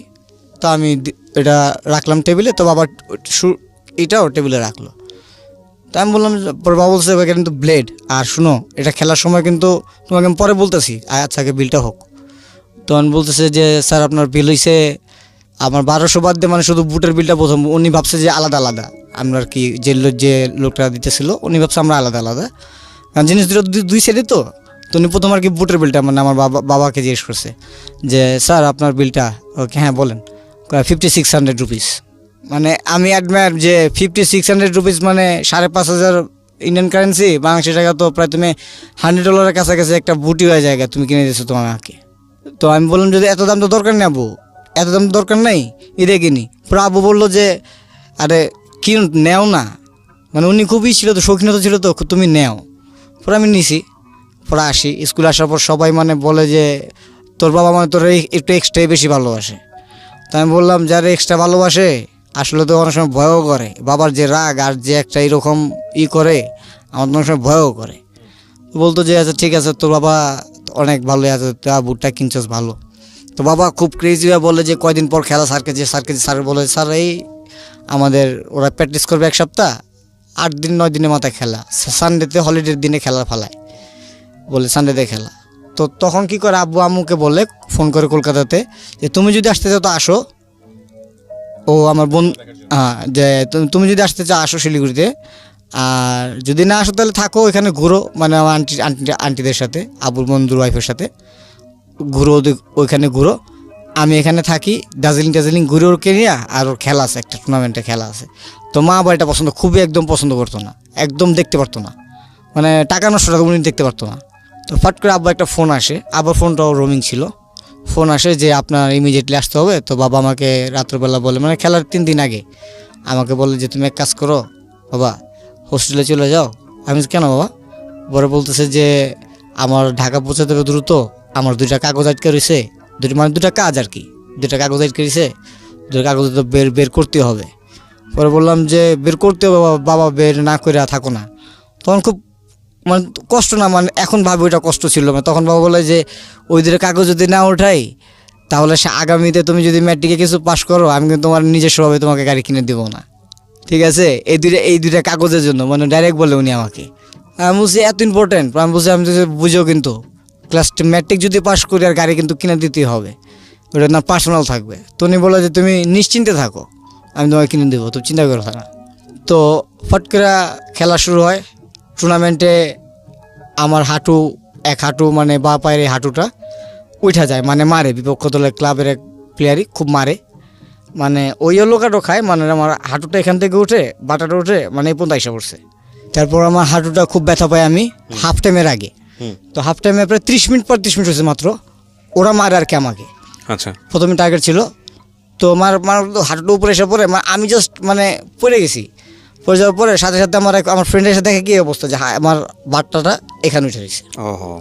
মানে এখনো দেখলে বুঝতে হবে যে অবস্থাটা কি পায়ের, মানে উঠে রয়েছে, কাইটা গেছে। তো বুটের কাটা তো কাটা, আর মনে করেন উঠে রয়েছে। আমার ফ্রেন্ড সাথে সাথে আমাকে মানে ও টান দিয়ে মানে সাথে রেফারিকে বললে যে ও তো ইনজুরি হয়ে গেছে, কর্নার অফ সাইড নিতে হবে। তো কোচ এসে সাথে সাথে নিয়ে যায়, কোচ তো বলে যে ওকে ভিতরে নিয়ে যাওয়ার সাথে সাথে তো স্প্রে করে। প্রথম আপনার একটা যে পাউডারের মতো দেয়, আমরা স্পোর্টসে একটা পাউডার আছে ব্লাড থামানোর জন্য, পাউডারটা দেয়। তারপর একটা আইসিএস দেয়, দেওয়ার পরে দেওয়ার পরে বলতেছে যে আসিফুর রহমান সো এন্ড, হ্যাঁ আমি বললাম যে এন্ড মিন, বলতেছে যে আর তো খেলা যাবে না, তো অসম্ভব ব্যাপার, তোর হাঁটু এখান থেকে এখানে আসছে, তোর হাঁটু আমি ধাক্কা না দিতাম এখানে রেখে রয়ে গেত, তাও তো আমি এখানে এনে এখন তোরে ওই আইসি স্প্রে দিয়া আর তো রক্ত থামাইছে, তোকে কিছুক্ষণ মতো হসপিটাল নিয়ে যাবো। আমি বলি, মাথা খারাপ, তো impossible, I have to play, আমি খেলবই। স্যার বলতেছে না আমি তোমার পারমিশন দেবো না। তো ওটা কোচ না, মানে আমার স্যার স্কুল টিচার, উনি দেখা, কারণ ওনাদের উপর দায়িত্ব ছিল, কারণ আমার যদি কিছু আমাদের বাবা মা তো ওনাদেরই ধরবে। রাইট। তো যাই, তো আমি আমার ফ্রেন্ডকে ডাক দিয়ে দিই, গায়ে স্প্রে নিয়ে আয় দুইটা, একটা ক্র্যাপ ব্যান্ডেজ নিবি। ওকে কেন, আমি দৌড়দা নিয়ে আস হাফ টাইমের আগে। ও আস, আমার রাগ মানে আমার বাবার রাগ যেরকম, মানে আমার রাগ একটু ডিফারেন্ট। উনি রাগ করলে মানে হাইসা উড়াই দিত, কিন্তু আপনার মানে আপনার দিকে তাকাইছে তো তাকাইছে, কিন্তু হাইসা উড়াই দিছে কথাটা। কিন্তু আমি আবার রাগ করলে দেখা গেছে সাথে সাথে দূরে বলাই রাগটা। উনি সবসময় বলতো যে তোমার ভিতর আমি তো পার্থক্য একটাই, তুমি রাগটা কন্ট্রোল করতে পারো না, আর আমি রাগ কন্ট্রোল করে রাগ দেখাই ছেড়ে দিই ওকে, রাগ কাকে বলে। এরপরে আমি বললি যে আমার এরকম রাগ করতেছে যে আমি খেলতে পারবো না, আমি খেলবোই, অবশ্যই খেলবো। পরে ব্যান্ডেজটা আমি পুরো আমার ফ্রেন্ড আমাকে বলতেছে যে খেলিস না, রিক্স হয়ে যাবো, পা যদি জীবনে একবার যায় বুঝিস একটা লাইফের ব্যাপার। আমি বলছি যে আমি যে বলি সেটা কর, ডাক্তারকে ডাক্তার নিয়ে আয়, কোচকে ডাক দে, কোচ আসে, ডাক্তার আসে। ডাক্তারকে বললাম যে স্যার রিকোয়েস্ট করবো যে আপনি কাউকে বলতে পারবেন না। বলতেছে কি? তো বলছে স্যার আমি শুনছি যে বললে একটা পাঞ্চ আছে, ও বলতেছে যে তোর বয়স অনুযায়ী মারে, এটা মানে তুই বুঝতে পারবি না এটা কী জিনিস, এটা কিচ্ছু না, তোরা কে বলছে ফাউল কথা। তখন বললাম যে না স্যার, যদি অবশ্য না, যদি শক্তির কোনো কিছু থাকে একটা ডোজ দেন, আর না দিলে আমি পানি খেলবো। তো উনি খুব চিন্তা করে বলা এতটুকু মিলি হবে ভাইয়া, মানে একটা মিলি, 1 মিলি, একটা সিরিঞ্জের 1 মিলি, ওটার সাথে উনি কিছু নেয়, স্প্রে নেয়, নিয়ে আসতে করে রাখে। তো আমাকে বলে যে চোখ খুলে তাকায় দেখলে আর দেখানো লাগবো না, মানে ইংলিশে বলতেছে, আমিও কথা বলতেছি। আমি জাস্ট ডু, আমি জাস্ট কথা বলার পরে জাস্ট ডু ইট। উনি এভাবে ফালাইছে, সিরিজটা ফালানোর পর আমার এসিতে ঢুকছে। ঢোকার পর দেখলাম যে আকড়ায় ধরলো কিছু, মানে সিরিঞ্জ এত টেস্ট নিচ্ছি অথবা কিছু নিচ্ছি কোনো ফিল হয়নি এততে, মানে আকড়ায় ধরছে হাড্ডিটাতে। সাথে সাথে উনি পাঞ্চ করে উঠায় ফেলা, স্টিকারটা দেওয়া, এখন তোর স্প্রে করারই কর, যেমন চাই কর, আমার নাম নিস না বাবা, বড় আমার অসুবিধা হয়ে যাবে। বললাম আচ্ছা ঠিক আছে। দেখলাম যে আমার এটা তো পুরাই আগের মতো নর্মাল লাগছে, আসলে কিন্তু কিছুই নর্মাল না। আমি হাফ টাইম হয়, হাফ টাইমের পরে আমি নামতে যাই, তখন রেফরি আসে। রেফরি এরকম মানে আছে না, কথা আছে না যে ঘুষকে না খায়, কাক ভাত দেখলে তো আসবেই ছাদের উপরে, এরকম দুষ্টামি করতে করতে ওই রেফরি আসছে। আর রেফরিকে প্রথমে অ্যাডমায়ার করে বলছে যেটা it's not a good person, ও সাপোর্ট করবে না আমাদের একটা দল, অথবা এখান থেকে একটা প্লেয়ার বের হয়ে কোনো ক্লাবে যাবে, ও সাপোর্ট করবে না। উনি আইসা এখানে লাথি দেওয়া শুরু করছে। এটা হলো আপনার সাইড রেফরি দেখবে, এটা তো মেন রেফরি দেখার কোনো না। তো সাইড রেফরি দেখার আগে মেন রেফরি আইসা মানে আইসা আমার পাতে, মানে এরকম ওনার পা দেওয়া আর কি, উনি করতেছে, লাথি দিচ্ছে, একটা লাথি করতেছে, টেস্ট করতেছে যে আমি খেলতে পারবো কিনা। তো বলতেছে আই অল রাইট, আমি বলছি ইয়েস আই এম ফাইন। তো উনি আইটু জোরে ধাক্কা দিল যাতে আমি আমার এক্সপ্রেশনের জন্য। তো আমি বললাম, ওনাকে ডাইরেক্টলি বলে ফেললাম যে sir you want to punch. পরে ও মানে রেফরিটা বলতেছে মানে কিছুক্ষণ আগে তোকে দেখলাম তো তুই তো মাঠে পড়েছিলি, তুই আবার ব্যাক টু প্লে, মানে বুঝতে পারলাম না। আমি খেলতে হবে, জিততে হবে তো আমার। পরে আমার ফ্রেন্ডরা বলতেছে যে এখন খেলা যায় কীভাবে বল, মার তো অনেক খেলাম। আমি সে মার পরে গোল তো 2টা দিয়ে দিছে, আমি 3টে শোধ করতে হবে। তো মেন ডিফেন্সে খেলতাম আমি। তো মিডফিল্ডারকে বললাম যে দেখ তুই আর আমি শুধু মাঝখানে খেলবো, আর 2জন উপরে খেলবে, আর সবাই আমাদের ডিফেন্সের পজিশনে থাকবে। তো আমার ফ্রেন্ড বললো ঠিক আছে খেল। তো এনিহাও আমি আর আমার ফ্রেন্ড 2জন মিলে মনে করেন ওদের যাতাযাতি যাই করি, অনেক খেলার ভিতরে অনেক ফ্যাসিলিটি আছে, খেললাম। মনে করেন 2টা গোল পরিশোধ করে আমার একটা ফ্রেন্ডকে দিয়ে। গোল আমার পায়ে, কিন্তু আমি শ্যুট না করে আমার ফ্রেন্ডকে দিয়ে দিয়েছি, কারণ ওর গোল র্যাঙ্কিং চাইছিলাম আমি, ও একটু হাই হোক আর কি, ওকে দিলাম। তো খেলা শেষ হলো, জিতলাম। জিতার পরে বের হয়ে ফোন দিয়ে জিতার পরে একটি স্কুলের মেয়ে দৌড়াইসা আমাকে জড়ায় ধরে বলতেছে যে খুব ভালো খেলছস। আমি বলছি হ্যাঁ এখন পার্টি দিবি, একটা পার্টির কথা বলে আসি। তো পিছন থেকে একটা মেয়ে আসে বলতেছে যে রহমান রহমান, আমি বলছি পিছন টাকা, বলছি ইয়াস, বলছে, আমি বলছি হ্যাঁ সেন্ট মাইকেলের বুকিং দিছে ওয়ারিতে। তো ওই বছর আর কি আমি যখন ম্যাট্রিক দেই, তখন বলতেছে আচ্ছা ঠিক আছে, আমি সব জানি না, আমি উনি একটা সারপ্রাইজ দেবে উনি আমাকে। আচ্ছা তা আমি বললাম যে আচ্ছা ঠিক আছে। তো বের হলাম, বের হয়ে গাবতলি হাটে আসলাম। গরু কোনো ঢাকা শহরের কোনো হাটে গরু পাই না, আচ্ছা উঠ তো পরের কথা। আর 9 বছর পরে ছেলে আসছে গরু আর কি একটা আর কি কোরবানি ঈদ করতে অথবা রোজার ঈদ করতে, রোজার ঈদ না কোরবানি ঈদ করতে 9 বছর পরে। দ্যাট মিনস 18টা 19টা ঈদ আমার জীবন আমি করি না ফ্যামিলির সাথে। হুম ভালো মন্দ যে শুনি এখন দেখি বাসায় পোলাও রান্না করা হয়, সেমাই রান্না করা হয়, আর এখন এসব ছিল না। হুম একটা স্যান্ডউইচ দিত, একটা বার্গার দিত। আপনার সিচুয়েশনের কারণে এটা মেনে নিতে হয়েছে, কিছু করার নাই। হ্যাঁ তারপরে বললো আমাকে যে গরু টরু নাই, 10টা ছাগল নিয়ে নেই, রাগের মাথায় বলতেছে, 2টা মহিষ নিয়ে নেই, রাগের মাথায় বলতেছে। হুম হুম তো ফট করে আমি বলছি যাবো, এর ভিতরে ঢুকি। তো ভিতরে ঢুকে দিয়ে একটা গরু, প্রথমেই উনি গরুটা দেখছে, লম্বা চড়া খুব অনেক বড় গরুটা ছিল, আমাদের লাস্ট কোরবানি এটা। আচ্ছা তো অনেক বড় গরু এটা। তো গরুটা দেখা উনি প্রথম ব্যাপারীর কাছে গেল, কি জানি বললো আমি জানিও না। তা আমাকে বললো, আর কাকাকে বললো এখানে দাঁড়া। আর কাকারে বলে গেল যে একটা সিস্টেম বললো যে রশিটা ধরে দাঁড়াবি, গরু যেমন কোথাও না আইলে আমি আসতেছি। হুম তো উনি জানি না কোথা থেকে ভিতর থেকে আবার আসলো, আইসাই ব্যাপারীকে বলতেছে যে কাকাটা একটু বয়স্ক ছিল, মুরব্বী ছিল। তো বললো যে আমার ছেলে প্রথম 9 বছর পর আজকে 18-19টা ঈদ করে নাই, উঠো দিছি, তো আমরা দেখেন নাই কিছুই করতেছি, কিছুই পাইতেছি না। আমি গরুটা না আপনি বলেন, দেখি দাম তো আপনি বলেন। তো কাকা একটা দাম কি বলে না বললে, ও বাবার সাথে কথা হয়। তো বাবা এক চান্সে ওই কাকাকে বললে এই দড়িটা হাতে নে, মানে হাতে নেওয়া মানে হয়ে গেছে, হাতে নে খুল। তো উনি রাখাল ওর কি আদর, উনি গরুটা হাতে নিয়েছে। আর আমি তো আবু বলতেছে হয়েছে, এটা পছন্দ হয়েছে, আমি সব এটাই নিয়ে নিলা। তা আমি বলতে আমি তো খুশি। তো বলছে হ্যাঁ নিল চলো। হুম তো উনি টাকা দিল, যে ওই টাকা দেয় হাসিল করে টাকা দিল। তো কাকাকে বলো যে গাড়ি নিয়ে আস অথবা হাইটা নিয়ে আস, যেভাবে নিয়ে আসলে গরু নিয়ে আস, আমরা চলে যাই। হুম তো একটা ট্যাক্সি ক্যাব নেয়, ট্যাক্সি ক্যাব নিয়ে বাসায় আসি, ভোরবেলা গরু পৌঁছায়। তো ভোরবেলা আমার বাবা সভাপতি ছিল মসজিদের। হুম আর পারিবারিকভাবে সবসময় আমরা ঈদের পরের দিন কোরবানি দিই, আচ্ছা এটা আমার দাদার আমল থেকেই। ঈদের পরের দিন গরু কোরবানি দেওয়া হলো। তো আমি বললাম 10 দিন থেকেও বললাম যে বাবা আর ভালো লাগে না, আমার আর থাকতে ভালো লাগতেছে না এখানে। মানে ওইখানে ছিল মাইনাস অথবা এরকম ডিগ্রিতে, আর গরমে ঢাকায় এসে ভালো লাগে না। আসলেই জ্বর এসে পড়ে, আসলেই এরকম মাথা ব্যথা করতেছে, আসলেই কীরকম লাগতেছে। তো বাবা হট করে বলতেছে, এসে বলতেছে তোমার এবার আমি আরেকটা জায়গায় পাঠাবো। তাই আমি বললাম কই, মালয়েশিয়া না কোথায়?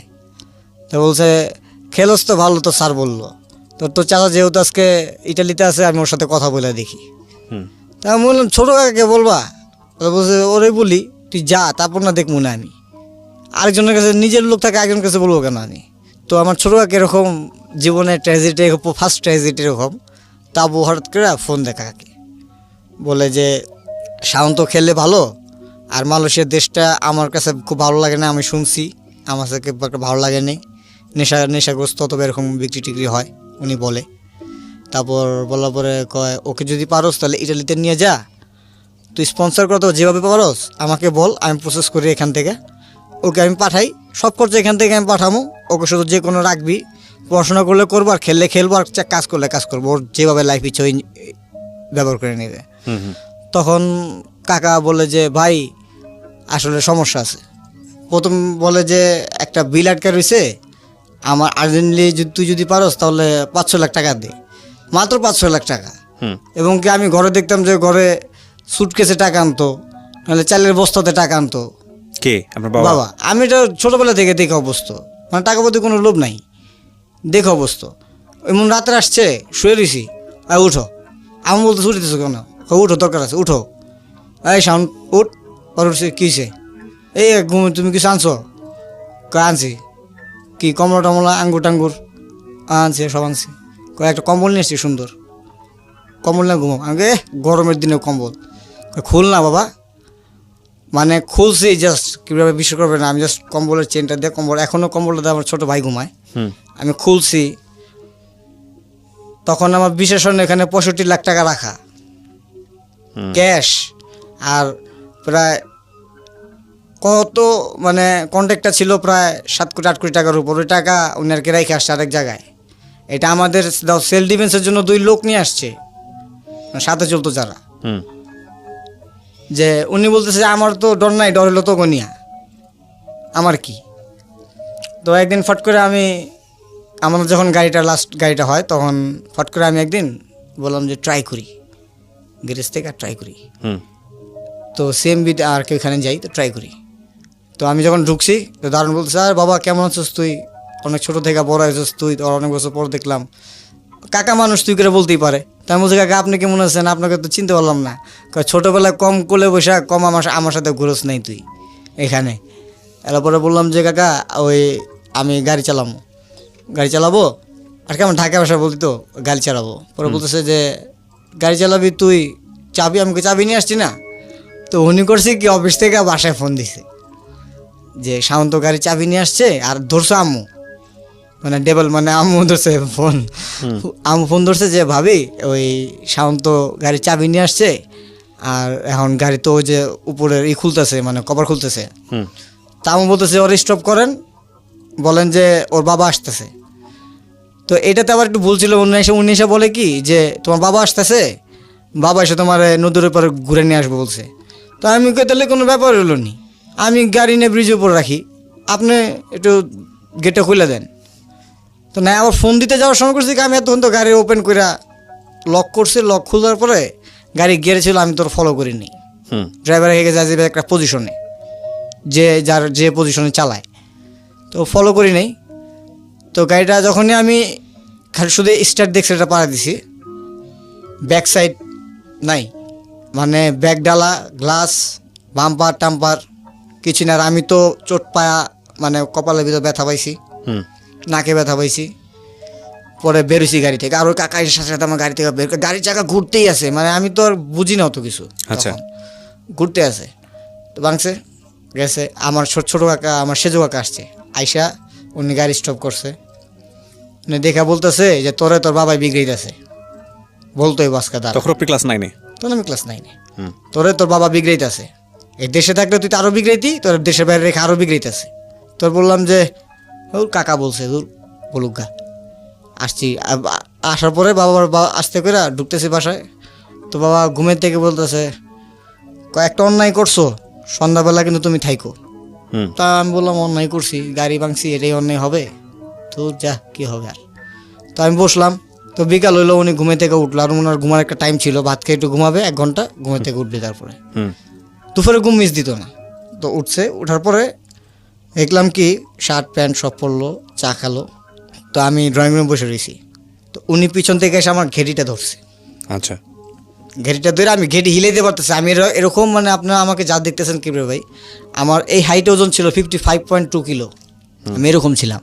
তারপরে আমি ভাবলাম ঘেটিটা ধরছে, মানে আমি আমার শক্তিতে আমি করে দিতে পারতেছি না ঘেটি সরানোর জন্য। যেখানে খেলার ময়দানে আমাকে দেখলে দেখা গেছে 3-4 জনে অটোমেটিক সামনে আসবো না, যেই নীল মাইরে বসে। তো উনি ধৈর্য নিয়ে আমাকে মাঝখানের রুমে নেয়। তখন আমি বলে কী করতেছো। তো সাথে সাথে উনি আমাকে ঘরের ভিতর পুশ করে দিয়া রুম লক করে দেয় অন্যের ভিতরে।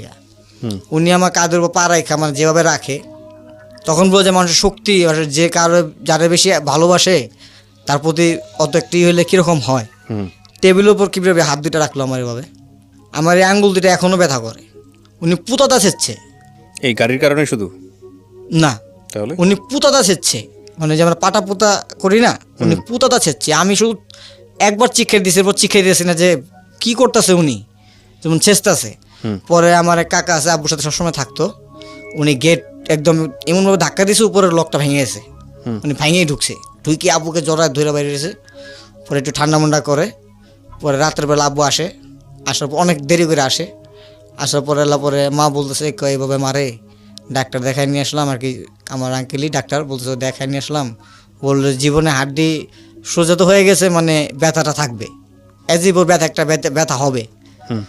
তখন আমি বললাম যে ঠিক আছে, মারছে কেন মারছে কি আমি কী বলবো। তা আম্মু রাতে জিজ্ঞেস করে তুমি ওরা কেন মারলা। দাদু আইসা পরে ফাঁকে ছোটো কাকা আর কি, তখন তিটালি থাকে, দাদু আইসা পরে ছোটো ফুপি আসে। তো আমাকে দাদু ঘুমায় থাকে, তা আমি তো আঁকড়ায় রয়েছি আঙ্গুল আঙ্গুল সবগুলা নিয়েই। তো আবুকা বলে যে তুমি কেন এরকম করলা। তো বলতেছে যে আমি যে ঘুমায় রয়েছি তুমি এটা আমার আম্মুকে তুই করে বলে যে তুই এটা ভালো করে জানিস যে আমি ঘুমায় থাকি, কিন্তু ঘুমায় থাকলে আমার কান আর আমার চোখ কিন্তু এড়ায় কেউ যেতে পারবো না। হুম আমি হাজারটা শ্রমিক খাটাই রাস্তার ভিতর, আমি আরেক কন্ট্রাক্টরই না বসাই না, আমি বড় কন্ট্রাক্টর হইলেও আমি নিজে দাঁড়ায় করি, দেখি যাতে আমার কাজে যেমন কেউ না বলতে পারে যে এই সাউন্ড এন্টারপ্রাইজের কাজ রং হয়েছে। ওর নাম ছিল সাউন্ড এন্টারপ্রাইজ, ট্রেড লাইন্সের নাম দিয়েছিল সাউন্ড এন্টারপ্রাইজ, আপনার নামে নাম। জি। হুম তারপর ওরা বলে যে রোড যেমন খারাপ না হয়, ওনার কথা হইলো এটা যে কে যেমন আমি অল্প লাভ করব, মানে গভর্নমেন্টের কাজগুলো। গভর্নমেন্টের কাজ আমি অল্প লাভ করব, কিন্তু আমি ই করবো না। কিন্তু বাবা কোনো হারাম কামাই না, হারাম দেখি নাই। হুম তো উনি বলে যে ও আমার এই জিনিসটা ধরছে, এটা আমি মনে বলতে চাই না, ও আমার এই জিনিসটা ধরছে। আচ্ছা, তো বললো আম্মা বলতেছে ও আপনি অনের কেন বলতে চান না? এটা তো আপনার আচ্ছা, ঠিক আছে, ইলিগাল এটা ছিল আমার না, বাবার- ইলিগাল ছিল না লিগ্যাল ছিল? লিগেল ছিল, লিগ্যাল ছিল বললে কথা। তো আমার বাবার একটা লিগেল অস্ত্র ছিল, পিস্তল ছিল। হ্যাঁ পিস্তল ছিল, ওইটা আপনি ধরছিলেন? লিগেল আর্মস ছিল। তো আমি ধরছি কিভাবে, মানে মানি ব্যাগটা ওয়ালেটটা ভরা টাকা, হুম পিস্তলটা এইভাবে কাভার দেওয়া রাখা, আর গাড়ির চাবিটা এখানে। ও তো আমি গাড়ির চাবিটা নিয়েছি, তখন চিন্তা করলাম কি রিভলভারটা কালো কালো ছিল, রিভলভার চিন্তা করলাম যে জাস্ট এমনি ধরছি, দেখছি, হাতেও নেই, জাস্ট এমনি দেখছি। কিন্তু যার জিনিস যে যেখানে রাখে সে কিন্তু ঘুমে থেকে যে কোনো হুম পারবে যে জিনিসটা ধরছে কেউ। হুম তো মাকে বলে সেই জন্য আমি ওকে দেশে রাখি নাই, যে আমার কিছু দেখা ফেললে ও চলে যাবে অন্যদিকে, ওকে রাখছি আমি বাইরে। সেজন্য তোরা সবে আমার যত রিকোয়েস্ট করছো যত বছরে যে ওরা আইনা ফালানো, ওরা একা ফালা রাখছেন, ছেলে খারাপ হয়ে গেতেছে, হয়ে গেতেছে, কত ধরনের কত কথা বলছোস, কিন্তু ওরা একা রাখতেছে। এখানে একটা কারণ আছে, যাতে যদি আমার কিছু হয় ও যেমন একা থাকার অবস্থা যেমন থাকতে পারে, যে একা কী লাইফ। মানে উনিও, আমার দাদু মারা যায় ওনার 7 বছর বয়সে, মা ছাড়া বড় হয়। তো বুঝতেই পারেন মা ছাড়া বড় হওয়া মানে সৎমার ঘরে থাকা একটা অবস্থা কী হয়। জুটা প্লেটও খাইছে আমার বাবা আর কি, এরকম আর কি দিন গেছে ওনার। আমাদের এই অসুবিধা দিতে চায় না, উনি উপভোগ করছে বইলা। তো আমাকে ফট করে বললো, আম্মু এসে বলতেছে যে তুমি কি বাবার ওই জিনিসটা তুমি কি বাবার ওই কালো ইটা ধরছো, পিস্তলে ধরছো? বলতেছে, আমি বললাম যে বাবা মা শুধু আমি তো ধইরা হেলাইছি, আমি তো হাতেও নেই। তো বলছে দেখছো তোমার বাবা কিন্তু ঠিকই দেখছে যে তুমি নিছো। আমাকে বলতো মারার পরের দিন দেখি যে আব্বু নিজেই কান্না করতেছে। তো আমি আশ্চর্য হয়ে পাশে গিয়ে বললাম যে আব্বু মাফ করে দাও, আর ধরবো না। কয় দেখ রে বাবা, জীবনে এমন কিছু দেখো না, এখন পর্যন্ত ওই পর্যায়ে যাও নাই, গেলে বুঝতে পারবো কষ্ট কাকে বলে আর এই লাইফটা কি। তোমাকে তো সব দিতেছি, তুমি বুঝতে পারতেছো কি না কি। আমি বলতেছি বাবা সব আল্লাহ ভরসা। কয় একটা কথা আছে, আমরা এখানেও থাকবো না। আমি বলছি নতুন বাড়ি করছো, দাদা বাড়ির রাইখাও, আবার দাদা মানে আমার বাবার কাকার জায়গা কিনা ওইখানে 4তলা বাড়ি করছে। যে কোথায় ছিল আপনাদের বাড়িটা? ওই পোস্তগোলাতেই আপাতত যেখানে আছি। ঢাকার পোস্তগোলা? হ্যাঁ ঢাকা পোস্তগোলা, পোস্তগোলাতে। বলার পরে আমাকে বলতেছে যে এই কথা, তাহলে চলো আমার সাথে। তো ওই বাসায় নিয়ে যায়, তখন টিকেটলি বলি আমরা, ওয়ারি টরি বলি না, তখন টিকেটলি বলি। তখন 5 কাটার উপর আর এত তো গোলগাপ্পা হয়ে গেছে গা। আর লাভ বলতেছে যে আরে না রে, থাকতে চায় না, থাকে ওরাই খেয়ে ভুল করছি, আর ওর মার লগে থাকতে চায় না, খাইতে গেলে কি খায় না খায়, মানে এরকম একটা কথা বলতেছে, আশ্বাসের কথা বলতেছে। তো ভাই আমাকে বলতেছে, ভাই তুই আমার কাছে আস, এদিকে আয়। মানে খুব আদর করতে গেছি, তোর দিয়ে গেছি। আমি কে ভাইয়া, কয় কি? আমি কে ভাইয়া তোমার তাহলে সাদা গাড়ির চাবিটা আছে না? কয় হ্যাঁ। তখন ওই আমলে অনেক নামি দামি যারা ছিল আর কি গাড়ি চালাইতো, বললাম তোমার গাড়ির চাবিটা দিবা, আমি এখান থেকে চালাবো। তো বলছে তোর তো তুই শুনছি তুই ওই দিন গাড়ি মেরে দিস, গাড়ি অনেক রেজে। আমি তাহলে তোমার দিবা না ডরে? পরে উনি কি বাইরে লাল একটা গাড়ি দেখছো? আমি বলছি হ্যাঁ। গাড়িটা আজকে কিনছি। আমি আজকে কিনছো তাহলে তো বলি। কয় কি মানে বলতেছে যে তোর কি পছন্দ? আমি কে না তোর এই, আমি কে তোর আমার পছন্দ হয়েছে আরেকটা, আমি আব্বুকে দেখাম পরে। মানে একটা দেখছিলাম গাড়ি, খুব পছন্দ। ওই গাড়িটা এখন খুব অ্যাডমায়ার করি কিনার মানে ছিল। পরে বলার পরে বলতেছে যে আচ্ছা ঠিক আছে যা। ওরা আব্বু আরেকজনের সাথে কথা বলতেছে, ব্যবসায়ী আলাপ পারতেছে। তা আব্বুর ফাট করে বলতেছে কাকা আপনার ব্যবসায় চিন্তা বাদ দেন, রাত্র হয়ে গেছে, খাওয়া দাওয়া করবো আগে চলেন।